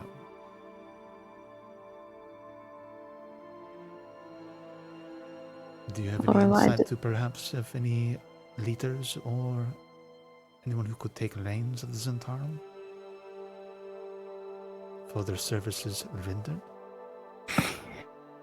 Lorelai is not, this is like dangerous ground. She I think feels Arden's probably like smirking at you when she's saying stuff like that. Like he's a little. No, I know. Coy. Lorelai is. Yeah, she'll say, we only very briefly met the Paraghosts' second in commands. I don't know who survived. I'm not sure who is left of the organization to rebuild, if they will rebuild. That's not insight that I think any of us have. None of us are close enough to any leadership there to make given any insight on that, unfortunately. When you say Asamai was successful in whatever her plan seems to be, so I'll assume the key players have been removed from the board. She kind of leans, kind of turns to Arnott. As much as Zenithar is an ally, we will need to keep a check on this vacuum. He is useful, but now that the war is over, and this vacuum, I would be worried about his overreach. Arnott kind of nods. I had similar thoughts myself. As for, you mentioned picking up some of the work. It's not the same, but I'm sure you know that my family has a prominent mercenary business While we've never really seen eye to eye with the Zentarim's mode of doing business, which, by the way, that is true. The Manthar way of doing business has never been similar to the Zentarim way of doing business. Yeah, you guys were above table with just mercenary stuff. Yeah, absolutely. On the up and up, absolutely. Security, all that shit. While we might not have operated the same way that they did, we have been expanding for some time now, and we'll certainly try and, at least in the short term, take care of any gaps in security that the people of Waterdeep or beyond might need. Love it. So I just peeked over and saw the time. So rather than playing out this RP, I want to focus on what will be, you got what I was tossing out there, plot hooks and stuff like that. So I'm going to truncate that, or I think that's the word, pull it together a little bit. Do the so quick you all and have dirty your narrative. meeting and be going over the details and whether you're truthful or you obscure stuff. I'm not that worried about things like that. But you give her the gist of what went down, a lot of thanks, and you putting yourself in the middle of that and still watching out for the interests of Waterdeep. I think there will be an honorific. My brain can't think of one at the moment, but she might make Lorelei as a citizen of Waterdeep. Everyone's now honorary citizens of Waterdeep, and some respect and what that, I don't know what the word I'm looking for is, but you're all officially citizens or adopted citizens of Waterdeep. There might be more honorifics for those, like Lorelei, who was already a member of or a citizen of Waterdeep. But then she I don't know how the nobility of Waterdeep works, but is there do houses get elevated here? I'm going to look into it. I don't want to make a rash decision on that, because there also could be something fun, like a certain title, like maybe she offers you a position in the city and in her government, her council. I don't know. I'm literally thinking of this on the spot, or maybe it could be as simple as the house being elevated with certain right, from privileges a barony. Is the word I'm looking for. Yeah, exactly. Usually a barony would. A baron would become an earl, a duchess, a duke, that kind of thing. Yeah, I don't know what. Funny enough, on Monday we explored Cormyr, which is a very traditional nobility structure. I'm not sure how that works in Waterdeep, so I'll look into it though, because maybe there could be. I like that a lot. She then transitions the conversation over to giant problems, and for those on Thursday, just for the crux of it. There had been attacks by giants of different ilk in the far north of the Forgotten Realms, and early on there was interest in what's going on, what these attacks were happening. She begins transitioning the conversation to, it appears that some of the giants are organizing and against each other, and other settlements in the north they're being more aggressive. She is a part of what's called the Lords of Alliance, which are all these big cities on the Sword Coast, and they're a loose coalition. All of the Lords Alliance is going, we need to figure out what's going on. Especially cities in the north, a lot of their resources and people are being attacked or being put under threat. So she starts transitioning that conversation towards that threat. And then more specifically, she mentions a group called Force Grey. Lorelei, make a history check. Warden, make a history check, and Hiromi can make a history check. Oh, I almost rolled a 19. Oh, I don't know why my thing didn't work, but that should be a 13. 13. Oof. Hiromi got 24. 24. Force Grey is a legendary adventuring group, Hiromi, that you've heard winds of. Their stories probably have even made it all the way to Kozakura, legendary figure.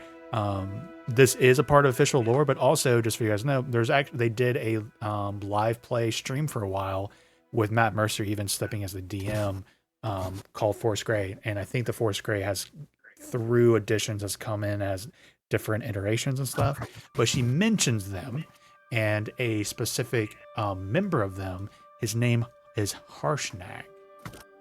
Oh my god, really? Oh. Mm-hmm. Wait, that's Harshnag's group? If I remember, I'm pretty sure I'm getting my lore correct. So him as a member of Harshnag is like Force Grey is no longer a group, but he is a storm giant, and she would like to introduce you all to him in the next day or two, as he has a lead and a direction that if you would all be willing to look into it, compensation, stuff like that is offered, blah, blah, blah. But he would have a path forward, and above table, what I am putting out as another plot point and path forward is Storm King's Thunder. This would be a path into the later content of Storm King's Thunder and what that pertains to. So that path would look a lot more like our called Netherdeep. A lot of official stuff in there, a lot of dungeon or point of interest, a lot of stuff laid out, and potentially Tuesday could get a resolution on that. I'm spouting all this out because it's 11:30, and I just want to make sure you see this option so all of you can think about what, because there's still a lot of paths forward, what you want to do, and so next Tuesday you guys can explore those options.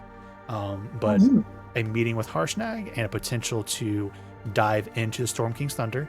Per usual, I'm going to try not to punish you all for going, we're not going to do Storm King's Thunder, we're going to go do Hiromi's thing, or we're going to go back and do Misfits stuff. I'm not going to say, well, you never do Storm King's Thunder. We can drop you into that later again, maybe at a different point. So just keep that in mind. The door's not going to close if you choose not to do that now. But thank you. 11:32. I'm going to spout that out there, give you guys the options. Any questions? Harshnag, it's Zephy's friend. Right, yeah. It is. I knew Yeah, his name sounded familiar. I was wondering if he was mentioned before to you all, so it's good to know you guys already heard his name once. I don't know. Is Zephyrus, the cloud giant, official? Yeah, as Yeah, far as he's I'm official. aware of, everything you guys in Storm King's Thunder is official, and from what I'm reading, Zephy was official part of that. Golden Fields so was in we it, the attack was in met it. Zephy. Yeah, And loved Zephy, and he told us about Harshnag, his old friend Harshnag. Yep. Sounds like the former DM was also planting seeds for Harshnag, because that is in the module. It's like he is a path forward to when things get serious, just so you know. Yeah. This is after a lot of the wander around the savage frontier and kind of do whatever the fuck you want. So it's a more focused, right? Cool. Love it. It'll be a focused version of Storm King's Thunder, I should say. Great. If Like you choose a to. brief arc. Yep. Condensed. Well, I'm going to look further into it, just so you guys know. When I came in tonight, I have core ideas for Hiromi. I got the core ideas for Storm King's Thunder. I got stuff for Ishka. I got stuff for Samaris. I have a lot of core ideas. I still need to sit down and read further in the Storm King's Thunder, going okay, how long do I think this would be, right? What would be my guess? But it's definitely later content, so it'd be a little more, it would be focused. But if there's a dungeon crawl, we've seen how far long dungeon crawls can take session-wise. So I will look into it more and try to give you an estimate of that'd be a month or 2 or 3, and whatever I think that arc could look like. Right. But honestly, all the stuff you guys are looking at, I don't know how long they'll be, right? Sure. Especially the homebrew stuff, because I have ideas, you guys step into it, and all these little seeds begin to blossom, and then I get new ideas that make sense, and I'll add it on as you go. But I'm prepared for any path you guys take forward. Very All right. cool. I think my Raymond's done. Awesome. All right, Cute, guys. cute, cute. GG. Hashtag. Yeah, see you next week. Good night, guys. GG. Thanks all. So, yeah. Yeah. You guys are pinging. I loved it. I know that was awesome. Great session, guys. Have a good night.